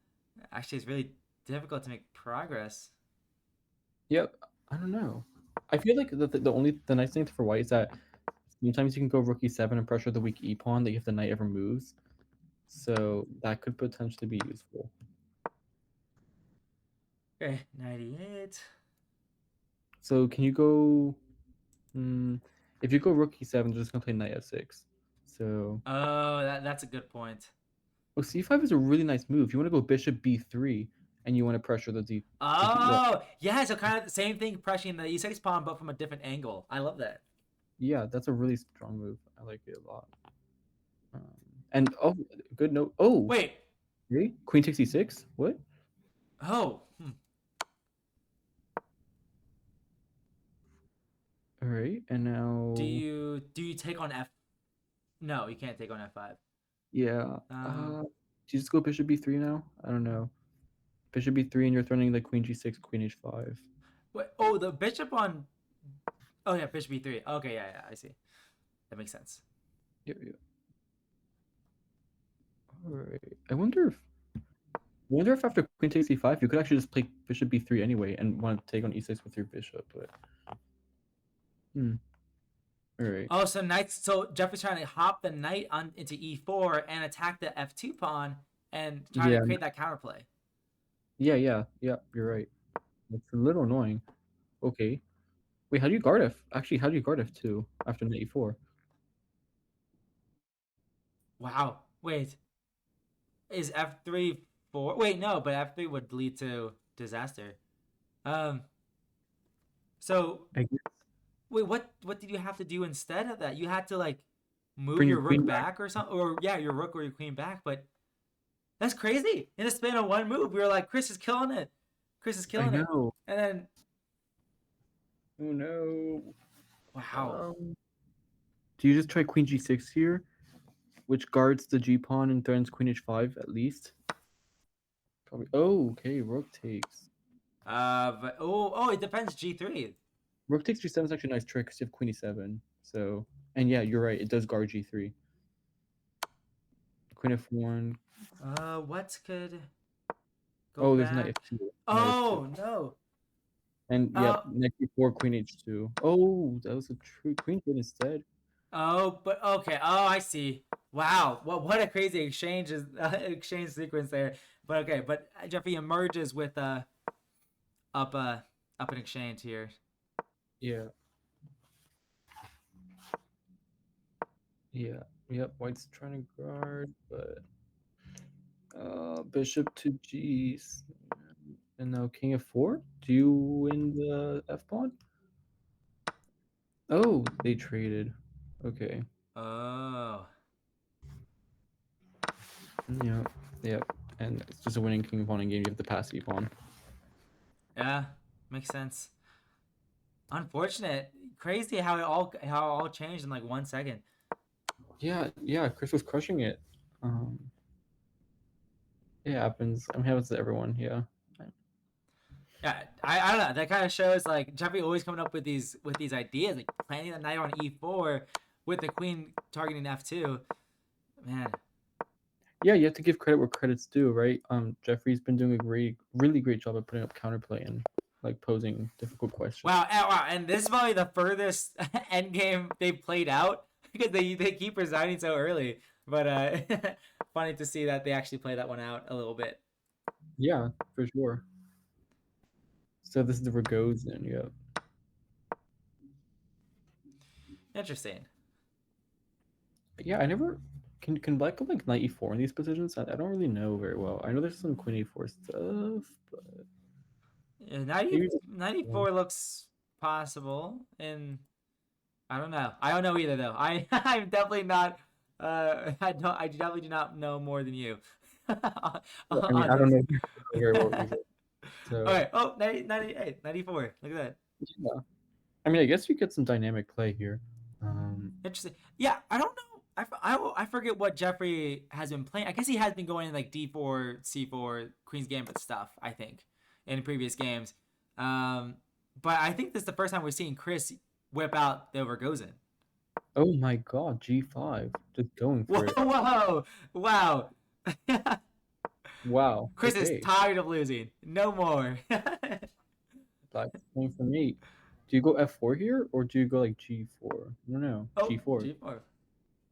Okay, so if they take, then there was like takes on F2, right? Because the rook on F8. It's kind of wild to throw all your pawns like this when you're castled and your opponent is not. Like, actually, like, Yeah, I'm a little worried about like the rook on H1, kind of like attacking the black king, oh, but yeah, because getting great. active again without moving. Yeah, and the problem is also that like black's light square bishop is a little uncomfortable, but I do like queen H5. Yeah, Oh, putting pressure on the F2 pawn. Hmm. Yeah, that's a great move. G3. the And notice that also the queen on the H file prevents them from taking, right? oh, yeah, it's a pin. Okay, Yeah. yeah, good, very nice note. So then, yeah, I don't know. It's actually difficult to break that pin, right? Because white would have to castle, and then you don't have the pressure there anymore, and actually just hang H3. So bishop F4. I guess we're gonna go queen to H5. I'm supposing, or queen E6. Okay. But now do you just take on G4? Oh, yeah, I guess you can. Now, like, you have to be careful about your king side. Like rook to H6. Maybe it's a little committal. Maybe it doesn't do much. You maybe just block with rook F6. So, hmm. Yeah, and it really feels like that, like, Chris, like, how does black ever get to white's king here? Although, wow, voluntarily king f2 to go king g2, I guess. Yeah, king F1 is really smart. You want to like basically get your king in a castled position, but you don't want to stop your rook from attacking on the H file. So I like it. You also unpin your knight on C3, which is a nice note. Oh, and hey, he takes advantage of it right now. Yeah. Yep. I wonder actually bishop C2 going for bishop B3. That looks really strong. Oh, wow, that is a crazy note. Yeah, great point. Yeah. Oh wait, rook H6 here. Rook h6. Oh, okay, but king g2 instead. Okay, king G2 instead. Yeah. I guess rook H6. You have rook F6, but Oh, yeah. okay. But now there's a lot of pressure on this G pawn, like rook H4 possibly, and king G3 and rook H4, just like putting all the pressure on the G pawn would be really funny. Oh, I love this rook C5 too, going for rook G4 or rook G5. My bad. Oh, yeah. Wow, yeah. I can hang on to everything. Yep, rook F5. Do you just go trade and rook H4 or king G3? Oh, you just take that pawn. The pawn's hanging. Huh. Okay. Interesting because the bishop's pinned. I'm not sure. Um, is H5 a threat? Probably not because you can just take it with your rook. But there's all sorts of weird like bishop D7 attacking on G4 stuff. So Yeah, this is a very strange position, but okay, trading makes sense here. Makes sense. I wonder if. Okay, wait. So what do you do here as white? Do you just go King H3. Wow, wow. Wow, that's okay. Gotta get out of the pin somehow. Wow, Yeah, no, that was good. King H3. I didn't even think of that. Yeah. makes Okay. no sense. All right. So Black wants to go Rook G1, but okay, yeah, Rook G1, and then we're gonna get some Queen Endgame probably again. Yeah, Where it feels like the pawn on e4 is gonna be a weakness. The like it feels like White's pawn chains are gonna be harder to get at in this queen end game. right? Although, Although, yeah, you just win a pawn now. okay, no more queen end game. Yeah, no more Queen Endgame. The queens are gone. Okay, never mind. And White was up a pawn originally, but now they're not. So F4. Okay, they take almost on. Okay, wait, but now you have this passed H pawn, and can't you use your king to win the center pawns? Yeah. Okay. Yeah. Okay. Mm, this is confusing. I wonder if you have to go C5 in the right moment. Yeah, wow, c5 would be okay, and he does it. Yeah. Yep. King takes. Yep. Okay. You're just losing the queen side pawns. I think Wow, that's you're amazing. okay. Maybe. Yeah. Wow. Wow, that was a crazy game. Chris plays super aggressively in the opening. Yeah. Jeffrey that diffuses it and starts attacking him, and then Jeffrey, like, I guess, blunders into an equal-ish looking pawn end game, and then Chris swindles that into a win or something like that. That's crazy. Yeah. Chris has been doing well in these king and pawn games.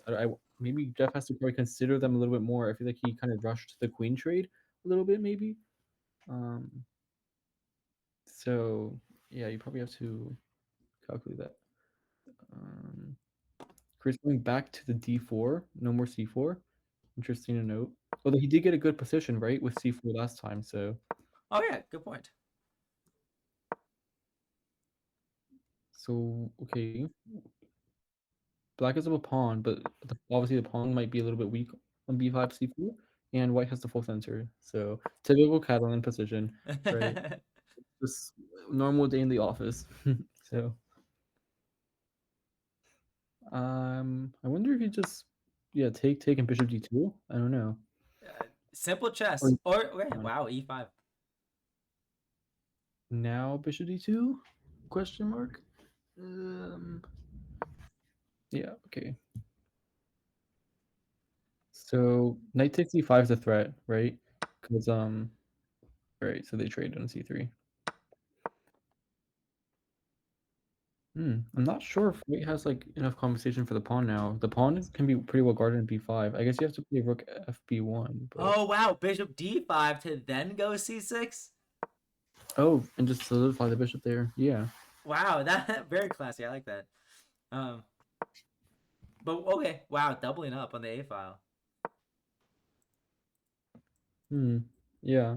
C5. I feel like Black's gone kind of like a dream Catalan position here, but I don't really know.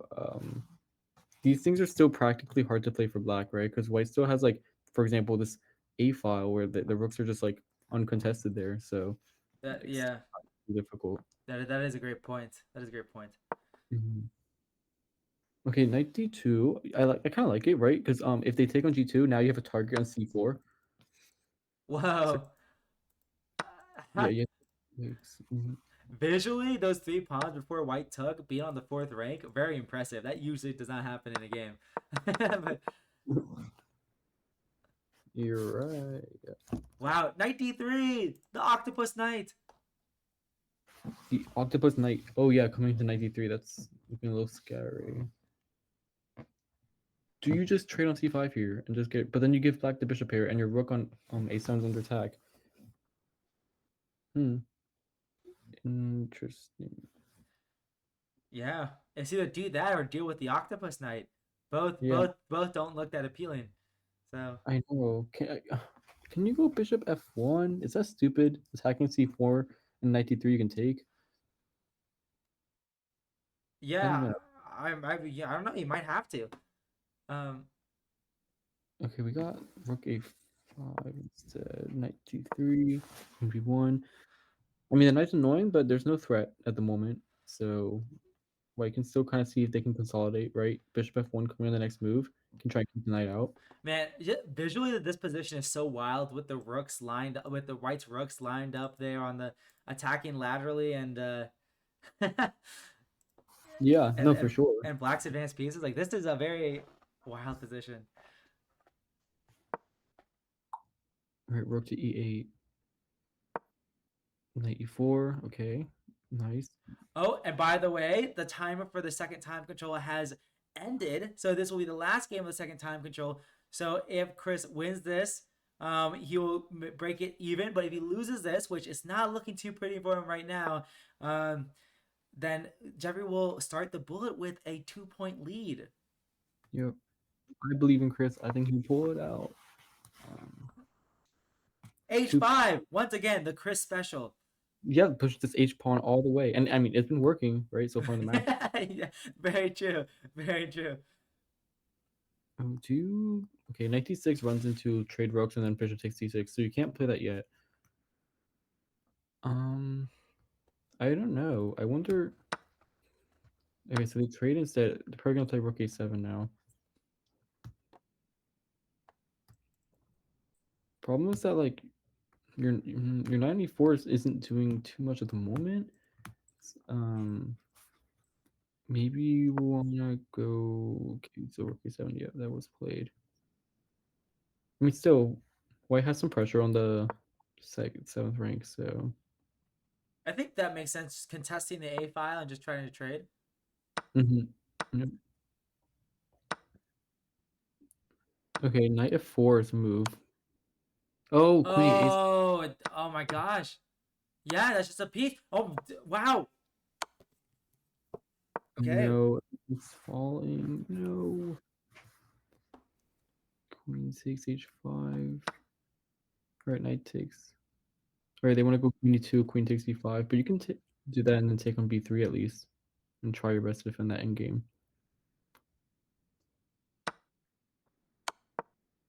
Oh, that's another way. Oh no, yeah. Oh no, yeah, this pawn's too strong. Queen c2 is gonna come. Everything's just falling. Yeah, nothing really that Chris can do here. Trying to go for some kind of perpetual. But I okay. Yeah, I don't think it exists, unfortunately.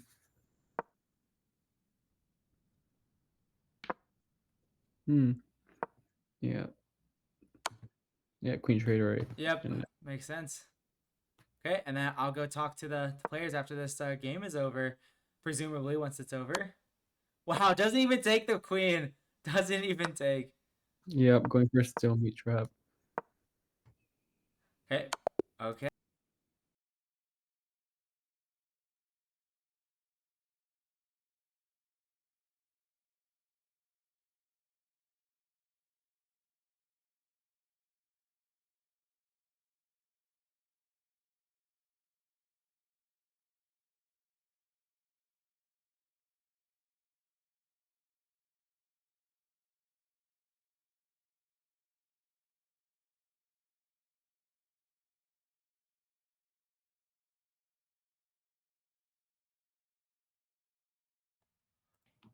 Okay, we see the players have declined the 5 minute break and are heading straight into the bullet. So, what do you know about their bullet skills, Michael? I don't know. I played Chris a lot in Bullet. And he's very strong. But very, very good. I haven't played Jeff as much. I played him one time, I think, on Lee Chess, and he Oh, beat me in that game. oh, So, hmm, but yeah, I played Chris way more than I have played Jeff. I see. And rating wise, we see Jeffrey is a almost exactly similar favorite in terms of the rating gap. So it's gonna be a tough breakthrough to come back. But I don't know. Anything Yep. can happen in bullet. Yep. Yeah, I mean, Black's looking pretty good here. You can trade and go rookie too. So you're attacking on the second ring now. It's interesting that Chris went back to the Kiro Khan because I mean it makes sense practically because I think the Kiro Khan is one of the better openings for bullet because you can kind of just like C65. Hmm. Your plans are pretty like clear cut. So That makes a lot of sense. yeah, and you don't have to yeah calculate as much. Okay, so mm, okay, rookie 7. So white kind of neutralized black's rookie 2 stuff, but again, black is the one who needs to make up a 2-point deficit here, right? And so if Jeffrey like drags out this game, then that's not good in terms of making it come back because of the match clock. That's actually a great point. So Yeah, because it looks a little bit like the players are shuffling for here. But okay, knight c4 can come now, maybe. Putting some more pressure, right? Okay, so you're trading now knight c4. You force b3, which is actually nice for black because now you can play rook to e3 and gain like a new target, the c pawn. Okay, do you give a check here real quick? Or rook e3. Okay, takes d2. No, you have to guard your knight. Okay, knight b1, c4, rook d3, knight c3. Okay, preventing d5. Right now, yeah, white wants to go d5. So I don't know. It's looking it's looking equal. I like how white's gonna go d5 and but black's jack pieces are pretty active. I like rook e2. You're saying that you're gonna make the oh wait. oh, Oh, winning a pawn is always oh, nice. I didn't even notice that was check. Okay, black's up a pawn. Boom. All right, I like this move. This idea because now white made a target on the queen side. Okay, you can't play king d5 because of knight 4. So that's a good point. Oh, and then wins another. Or I guess not wins another pawn, but Okay, but yeah, but those okay. pawns are targets, right, on the queen side. Oh, true, true, true, true.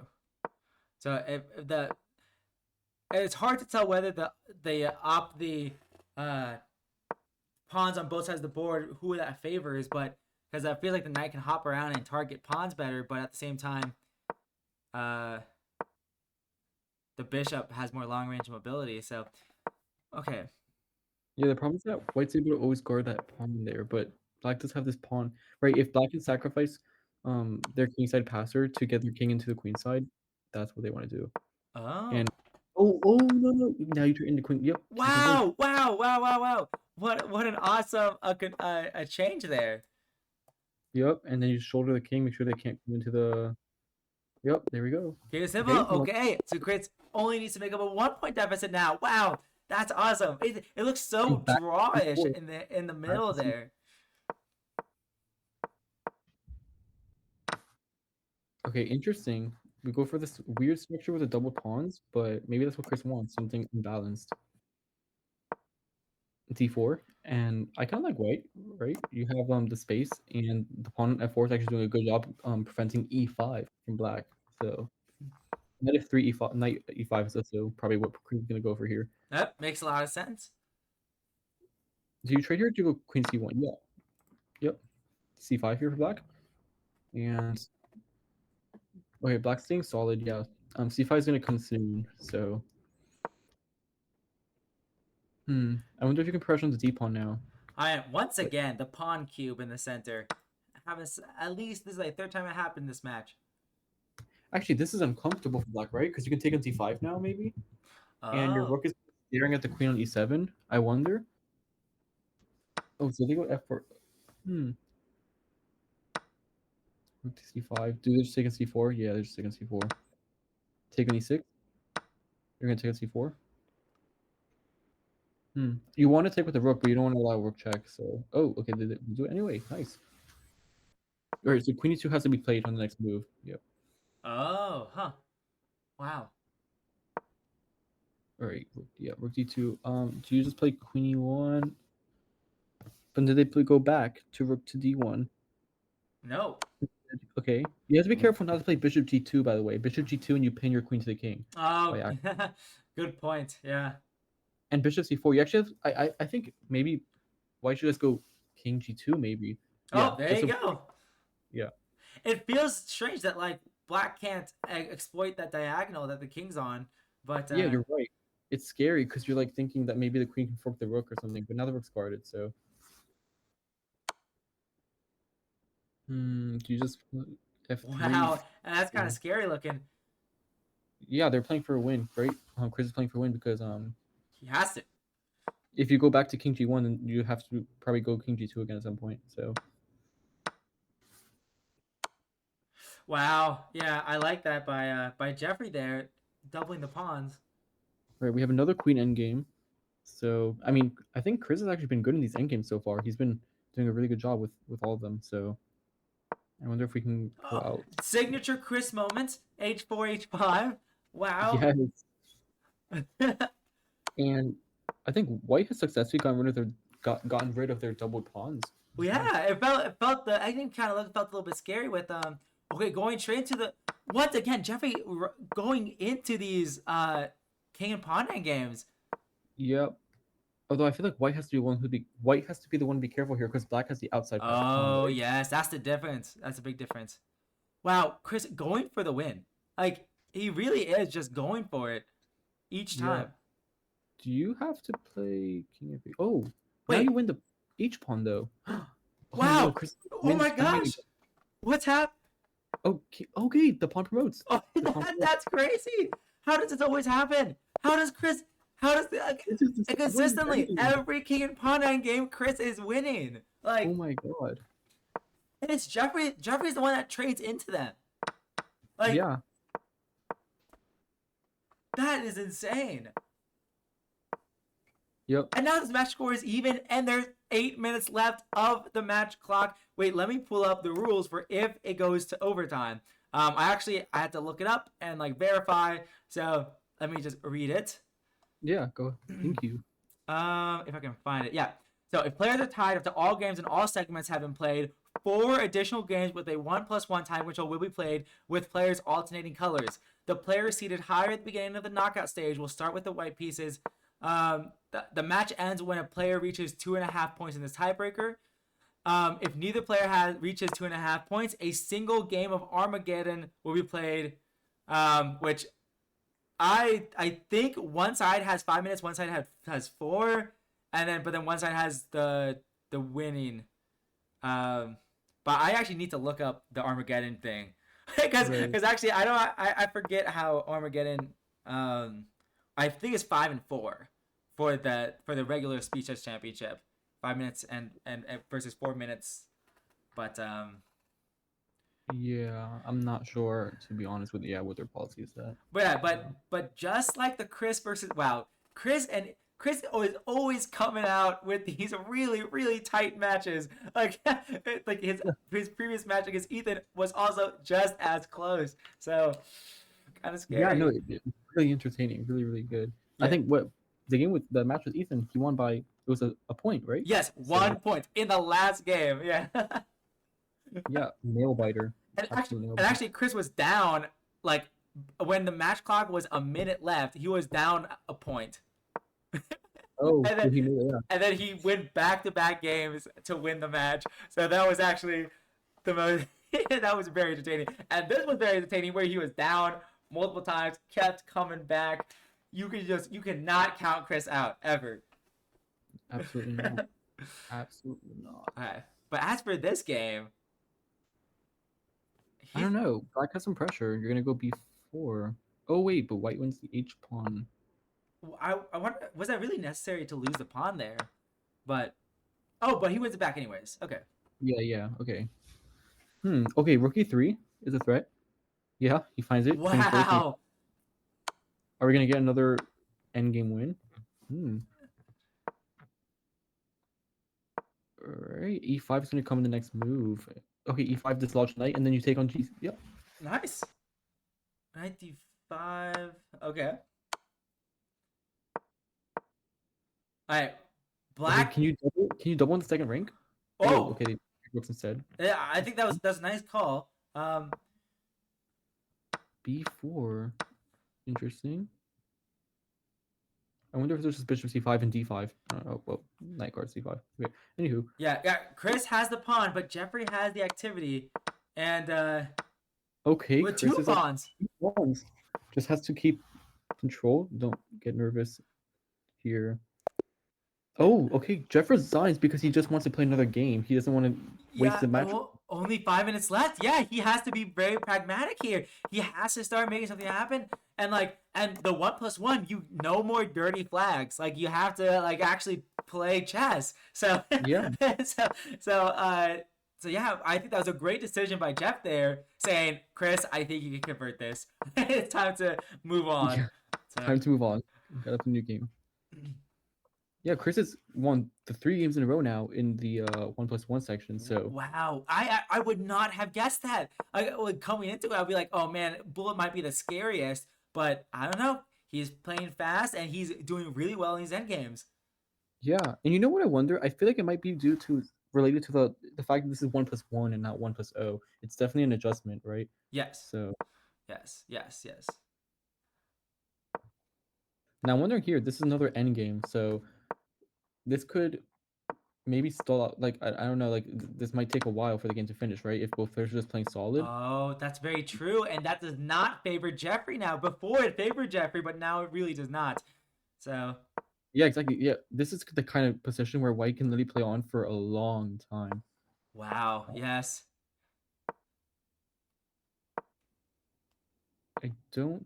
Okay, Knight's coming in, getting some pressure on your queen, your kingside pawns though. Okay, but bishop f8 maybe, and just yeah, win these pawns. All right, so you take and you go bishop d7.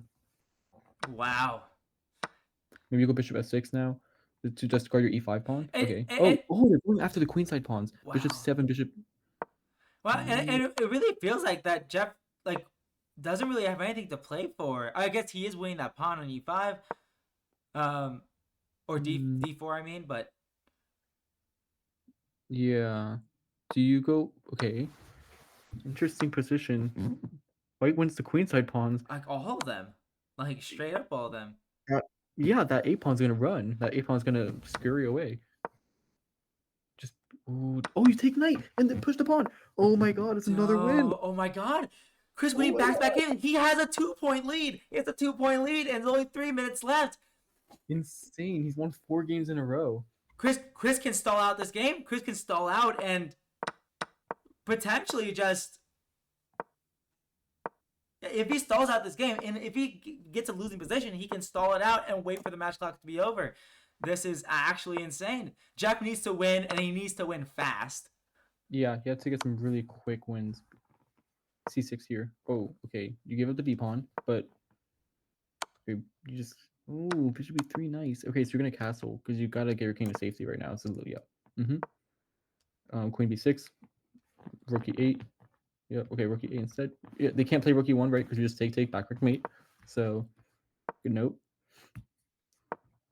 All right, so queen b4 is smart, right? You want to prepare rook e1, but now queen c5 maybe.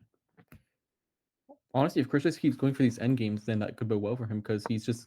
I think every time we've reached an end game so far, except for that one rook end game, which Jeff expertly converted, that was very nice.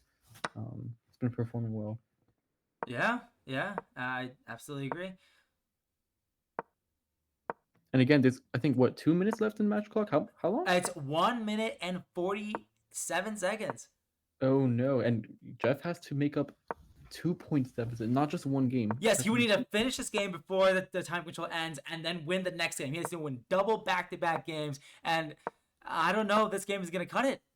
Yeah, so this is a must win. I think Yes, this is a must win. absolutely. All right, so the F. Okay. Interesting. The H pawn's really weak, but you can't take it yet because of knight takes f3. Ooh, do they want to go to c4 here? Is that what their goal is? Wait, king e7. You want to go king f6, king g5. You see, right? Because king g5 is going to guard your pawns. Wow. Oh, knight g6 instead. All right. Okay, Jeff is up a pawn, but Is it enough? I don't know. Okay, rook d5 smart. Oh, okay. I thought that was a fork for a second, but it wasn't. Or king g5? oh Actually, yes. knight e4 is going to come. This looks You kind see of two rook. scary. Oh Mate in one. Oh no! Jeff blunders mate in one. And with no 12 way! seconds in the match clock. Okay, that's Oh it. no! Wow! Chris winning 5 straight games. That is insane. Destroyed at the bullet segment. Wow! this is bullet is where Chris wins. Like Yeah. bullet is it. Wow. Yeah. Jeffrey losing. Yeah, Joe in the chat. Jeffrey losing. Jeff was winning. He was 2 points up heading into the bullet portion, and he lost 5 straight games. And now Chris clinched the win. There's 0 seconds left of the match clock now. It's confirmed. Chris has won.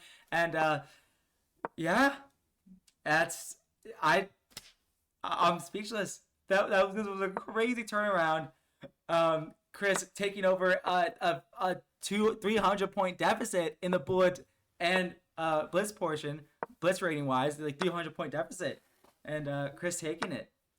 Yeah, this was just a really fun match to watch, to be honest. Oh, it's really good. Dude, Chris can't keep getting away with this, man. He can't keep getting away with this. This is good stuff. Oh yeah, that's Nick. We're at a chess tournament in Scranton. Yeah, Nick's sleeping over there. Okay, gotcha.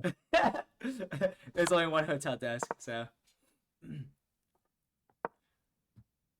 Yeah, this is looking pretty drawish now. 2 pawns on each side. Yeah. I think Jeff's playing for those rating points, I guess, right? Yeah, But, I might as well. Might as well. Try to recoup your deficit a little bit. Yep. Actually, it takes rook to d5. It's funny. Oh, did you just win a pawn? Wow. Are you gonna outplaying from like this really Josh endgame? Yeah, and after we get okay, this game is over, so let me talk to the players for a second. Wow.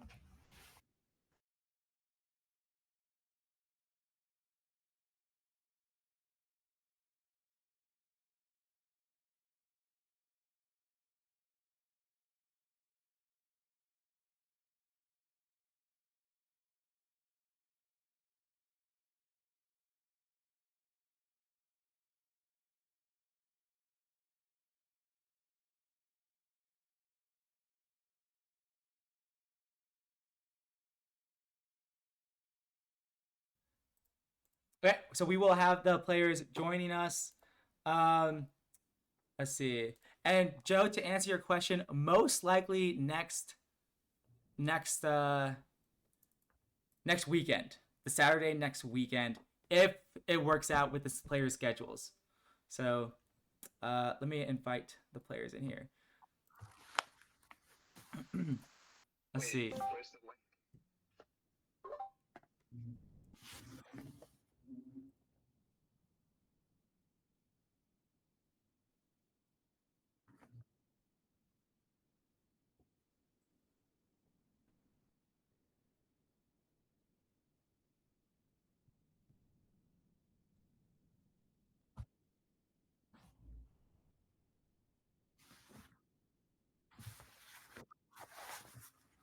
Okay, perfect. And let me try to get. Okay. Did you guys get the link?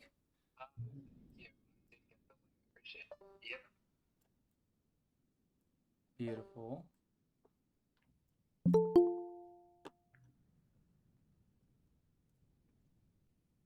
You admit. Everyone's admitted. You're admitted. We're all admitted. Everyone gets in. Oh, it's Michael. Hi, Michael. Hello. Hi. Yeah, I lied to you, Chris. Michael was here and he was commentating. You lied to me? Oh, wait, you were trolling? No, that was Okay. not on purpose. That's funny. You should have done it on purpose. The 3+1 the bullet. I couldn't do it for the 45 minutes. Oh, okay. That's probably good. Oh, Yeah, congrats on the match win. Thank you so much. That was a crazy match.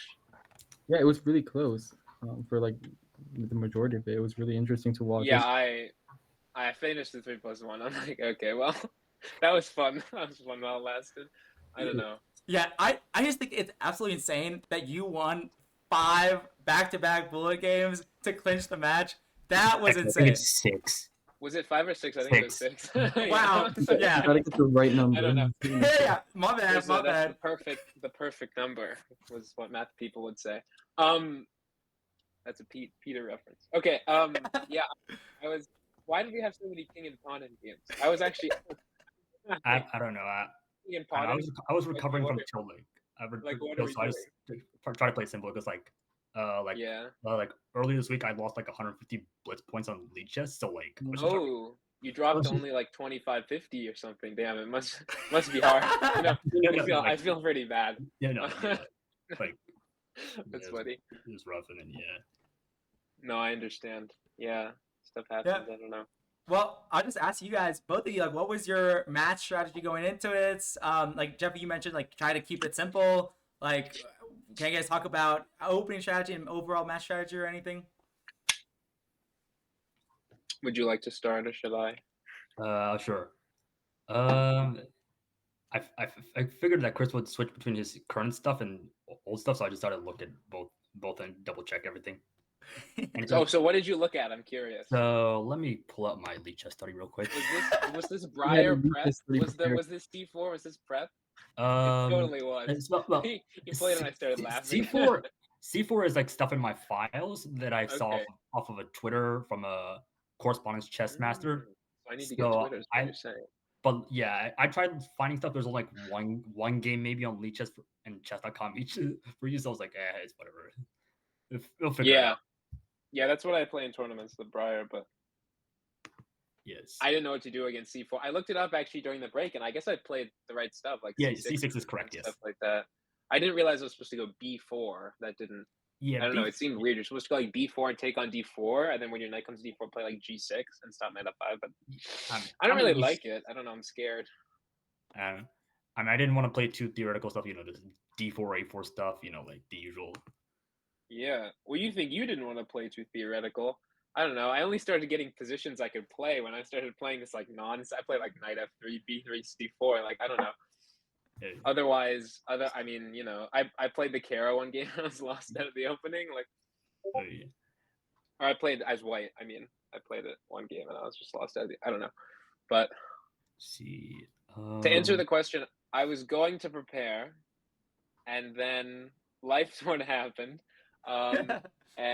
And Peter told me that you were playing a weird Vienna with D4, and I was like, oh, okay, I should look at this. So I looked it up, and I was like, oh, just takes knight C6, bishop C5, and it's like fine. So I was expecting bishop C5 is fine. Like the clean equalizing line involves like D5 immediately. Oh. And then let's say, take, for example, and then what? Oh, I don't. Wait, I don't where do take. you put your bishop queen F4. first of all? Where do you take? I meant to play queen D3 in that one game, not queen. Okay, D2. was it a mouse slip? I thought it was a Yeah. mouse slip. Well, not mouse slip, finger slip in my case, because I was using Finger touchscreen. slip. Oh, you're on touch screen. Is that your strategy? Is that your meta? No way. As they say. I mean, it's not Is this great. how in I get bullet. to like 29,000 bullet or no? I mean, there's a professor I know at Penn who apparently, according to his lead chess bio, is like exclusively touchbat, and he's like 2,800 lead chess bullet. I'm like, he must be pretty good. Dude, that's wild, man. That is a little wild. When you're reading up there, it's insane. On a touchpad. That's funny. Yeah. Yeah, I didn't mean to rating farm you. I apologize. I went -2 in the blitz and my rating goes up like 50 points. I'm like, okay. This feels a little bad, but I guess I'll take it. I mean, bullet, I don't really care. I don't really play chess.com Yeah. bullet, to be honest. I'm usually 3-0 flat, if anything. Yeah, I've noticed that. Yeah. Like yesterday you played 40 3-0 games on lead chess. I'm like, oh, okay. Maybe I know how I should be preparing. I should just it was funny. I looked it up. I was like, "Oh wow! I don't know if I've ever seen that many." Like, you just played them back. I'm like, "Wow." Yeah, it was just tilt recovery. That was pretty much the entire point. Destroying those like 2,500s. Yeah, I don't really care about my chess.com ratings either. I don't know. Yeah. I don't really play there much except for this match. But How dare you guys? Come on. You gotta care about the chess.com. all right, man. No, we need Lead Chess League. Did they pay you to say that? Are you still doing the internship? What? Are they like No. getting a check for saying that or no? No, not anymore. Not anymore. All right. You can tell us privately how much. But I will say though, Jeffrey, you do win a 1-month diamond membership that you can give out to anybody else. Yeah. That's good stuff. You're already a diamond member, so. Yeah, from from College Chess Ambassador. Shout out Joe. Okay. Shout out Joe. We love Joe. Who are you gonna give it to? Can this be part of the interview? Do you know? I'll figure it out later. Okay. Okay, got it. Yeah. You could give it to Nate. Nathan, do you have diamond? When I get mine for do. losing, should I donate it to you? No. You already have it. I already have it. I already have it. So yeah, Right. Okay. And then Chris, you will face the winner of Mitch versus All Michael. right. I It's look forward to seeing you, Michael, in the next match. Oh, I'm just okay. it, I will try my best. could happen. See yeah. what happens. I mean, I think it's amazing how there's a chance it could be an all Lehigh final, Lehigh. which is And then we crazy. could tie. We could prearrange it. We could play like the 10-move stalemate every game or something like that. You know what I'm saying? Well, eventually in the overtime, it'll become 4 games of 1 plus like, and then Armageddon eventually. Oh, Yeah. So you play like some. I extra- guess you decided that because Yes. of my match. Is Yes. that correct? Okay. Yes. I'm just making sure. Correct. Yes. Because we're just like, oh yeah, this won't be relevant. Incorrect. Wrong. It is relevant. Incorrect. Yes. Yeah. That was crazy. So what did you say? 4 games of 1 plus 1? Yep. 4 games of 1 plus 1, fun. and whoever gets 2.5 points first wins. And then if it's still tied, then of course It's 2-2. Yeah. Yeah. So. Interesting. Yeah. Okay. Yeah. So. Sounds fun. But yeah. Thank you guys for playing. Jeffrey, you're still a student next year, right? Yes. Okay. Yes, that's what I thought. So hopefully, when we do this again next year, you'll be able to clinch it and make it to the finals. But Chris versus hopefully Till doesn't show up again. Or Yeah. like my parents like kind of knocked him on my door halfway into the bullet. So like, yeah. Oh, that's good. Oh no. During one of the bullet games, I accidentally right-clicked and pressed back, so I was on the previous game and I didn't know how to fix it, so that was fun. I've never done that before. That was a good one. That was good timing. I don't know, but Yeah. I mean, like, just to ask, like, Jeffrey, do you think how does the +1 increment affect you? Do you think that was affecting you negatively in the match? Like, maybe bullet, I'd say. Blitz, I mean, I played in CCL a bunch of times, so 5-2 and 5-1 aren't that particularly different. I'd say 3-0, 3-1 is not that much of a difference because I'm usually 3-0 playing 3-0, and then 3-1 is I mean, it's whatever. And then bullet's probably the only one that I feel like I would be the worst at because I don't really play bullet at all. Yeah, that makes sense. that makes sense. I think the +1 hurt you a lot because I was way down on time in every game. You're a ton faster than I am. Well, So especially I don't know. I think without the +1, it would have been a very, very one-sided match. To be totally honest, which I mean it was in the blitz section. So I don't know. But yeah, without the +1, I don't know. Yeah, I think in the bullet you were like down half Jeffrey's time for most Yeah. of the games. I mean, my strategy was like, hey, if I've been down on time in every single blitz game, I don't think it's gonna stop at the bullet. So I should just try to play. I should just try to play good moves and not flag, and then and maybe it'll work. And I guess it did work. And I got very lucky in the bullet. Some of those games were like the last game I was Yeah. like losing. I don't know. Yeah, and some of these king opponent games, I think they were all draws, and I swindled. Yeah, swindled some of them. that was Like with this H4 in the blitz, I was so proud of that. I think that might. It's 2 that might pawns, win. yeah. I don't know. That was so silly. Yeah. Yeah, I don't know what Yeah. happens. Oh yeah. Back to that earlier question about prep. I just kind of like went through a bunch of random stuff and then see. Should I stick with my Caro? Should I stick with other stuff? Okay. Oh wait, I don't think you. What did you prep specifically? I think you were Okay, pulling up your file. I'm curious. So against E4, because you saw both of my matches. That's the other interesting dynamic. Oh yeah, that's You commentated. You yeah. commentated 3 hours of me playing this, so you've seen like everything I can play. Yes. Okay. So against E4, I checked it. Let's see, Caro, various Sicilians that I normally play, E4, E5, and Scandi. If worst case happens. So that was for you as black. Yes. Right. Oh yeah, because you're playing a Sicilian in our correspondence game right now. And then and then D4 was just like normal Catalan stuff because I figured that's if you play D4, it's most likely the Catalan. Yeah, I'm probably not gonna play anything. And then I realized I even have to avoid the Catalan because like theory, and I don't really remember it because I played in tournaments like 2 years ago. So I was playing this stupid stuff with the Surya course with C5 that Eric plays. I have no idea Like who Surya is or what the course is or who Eric is. So I'm 3 for 3 on that one. As in That's Eric Garcia, of course. Oh, Eric Garcia. Okay, now I'm 1 for 3. Like open Catalan with the C5. Like Oh yeah. Oh, that's what I play as black, but I hate it. So Yeah, I also hated know. it. It was miserable. It's kind of Like, terrible. Yeah, it's awful. Whoever that I don't know who Surya is. Surya, one but of I the don't like them anymore. one of Anand's former seconds Yeah. Oh. One of Anand's. Oh, okay. from the world They must championship, be like they must be 10 years pretty ago. good then. I mean, yeah. I mean, his Okay. recommendations are pretty good. I did not did not like the C5 because it was just like miserable. Like, It's awful. Knight D2 and you have to play C3, then I just lose that every time as black. Like every time. It's very funny. I think I did. and then I too many. lost those games like in the first match when I was playing way down, and I lost several games, I think. Or at least I got terrible positions and had to sprint on my opponent. So I don't know. Yeah. Yeah. It was, Yeah. Yeah, I switched between like Nate? normal Catalan line, like the A6 A6 and X6, and then the taking, and then knight BD7, and then the close Catalan with semi-Slav stuff because I play semi-Slav. So Oh, it's so annoying. Oh, you play Semi-Slav. I didn't know that.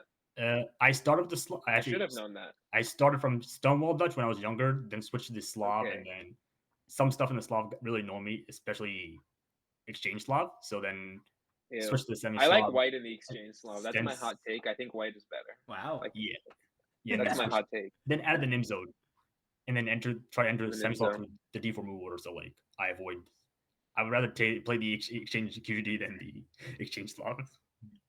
The exchange QGD. Oh, That's a really hot take. Wow. that is a really hot take. I think white has more in the exchange QGD. Than I the mean, not the Slav. D4 D5 move order. I mean like through the semi Slav. I mean, if that happened. So like a D4, knight f6, C4, E6, knight f3, D5, knight C3, C6, C takes, E takes. Bishop G5, and you just get like an. I mean, Bishop G5. I probably just play H something. Okay, like so after white's committed to knight f3. Okay, so it's not as good, but it's Oh still. right, you don't have the knight yeah. E3 stuff. That makes sense. Yeah, and then I might. And it's queen f3 endgame even. I think since there's knight f3, I believe there's H. Okay, Bishop G5, H6, Bishop H4, and then I think I've been playing Bishop F5. I think Michael Clark can tell you a game recently from like Bishop f5. Yeah, I think maybe. Yeah, okay, that makes sense. I used to play this as black, and I would like to play Bishop E7 and knight H5 and trade off white's dark squared bishop. And then I lost anyway. So yeah, I think I think that's really always depends. nice if like the queen is if the queen I mean if the queen has F3 available, then yeah, it's definitely nice. But here, since the knight's already committed, yeah, it's a little unfortunate. I'd rather not deal with it.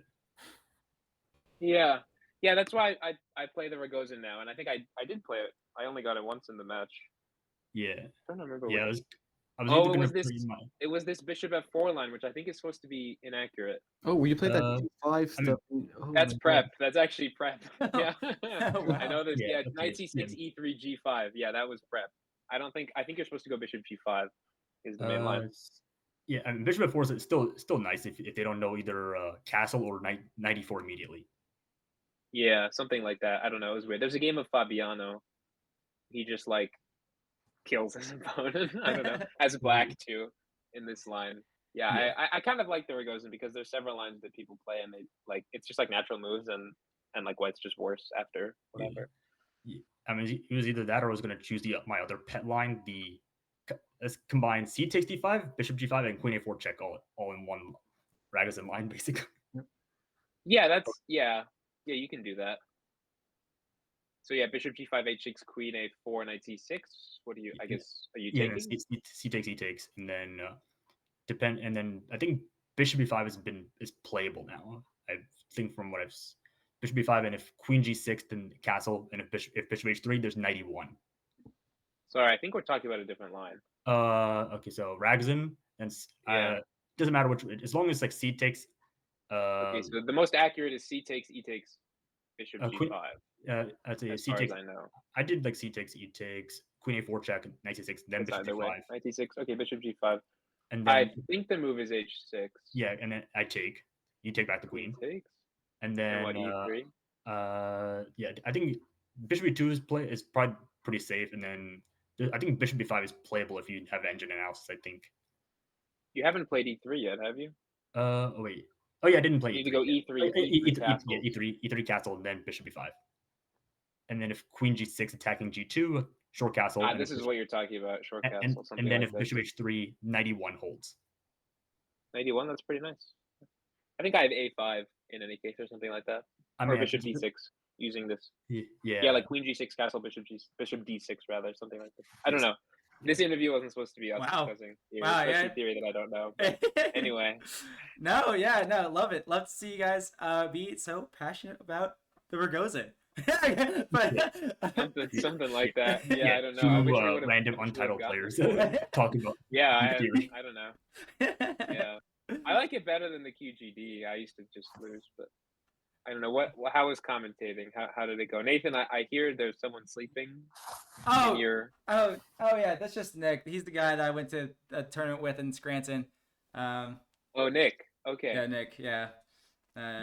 But Oh wait. Oh, Harry's opponent from the first round, right? Yes, Harry's opponent from the first round. Okay. Yeah. He had a good day at the tournament today. I did not have a good day. I lost a lot today.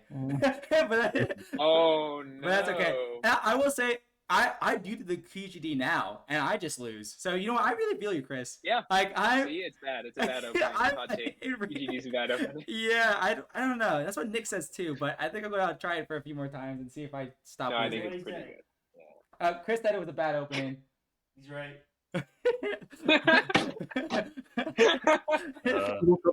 He woke up. Michael's sitting here like, why you disrespect my opening? Don't tell anyone that we said that. That's so funny. Oh my god. Yeah, QGD. It's like probably the best opening against D4, but anyway. Whatever. We're allowed to say what we want. But yeah, free country. I guess I'll pass it off to Michael. Do you have any like final thoughts or anything first, and then Yeah, I mean, it was a really cool match. Like especially in the blitz portion. Like I think Jeff was like leading, and then Chris would always like strike back, and you wouldn't like let the lead go away like more than like 2 points, which is pretty cool to see. And I mean, you were doing a really good job, Jeff, like putting pressure the whole match. You were getting really good positions a lot of the games, and I think some of the end games, like maybe you rushed a little bit, but like yeah, you could have. I mean, you played really well though for like the most part in the middle game. You found a really lot of cool tactics. So it was good. It was a good match. Yeah, very entertaining. Very entertaining for sure. But so yeah, I don't know. I think I'll end the stream now. If you guys want to have any final comments, Chris or Jeffrey, and then we can all probably get a early sleep tonight compared to last night. So yes, that was very fun. No, I have no comments. Very good match, Jeffrey. Yeah. Good match as well. Has Michael's match been scheduled? Involved. I have no idea. I have no idea. No, yeah. Michael, we could try to schedule it right now, like on stream. Schedule it right now. Oh, yeah, it's fine. Are you available on Monday? Wait, let me get my Google Calendar out. I wanna. Yeah, pull out Google Calendar. Google Calendar user. But yeah. So true. After 6 p.m. After 6 p.m. All right, cool, awesome. So yeah, probably on Monday then. But we'll check in with your opponents and everything. So, but yeah, on it here. Thank you everybody to our 2 viewers. Wait, where's the camera? Yes, stay strong. Stay strong. We love the support. We love the support. That's good. I hope you are spamming the chat. All of with a bunch of hate. Yeah. What? Me? Wait, who? The viewers. The 2 viewers. Jeffrey hate. Oh. Yeah. I hope they were. No. Only they were dialing in. No, only Jeffrey lovers and Chris lovers, and in here. Then none of that was hates. None of those hates. No. Oh, no hate. No hate. No hate. Absolutely no hate. Right. The hate came from me after I threw an endgame or whatever.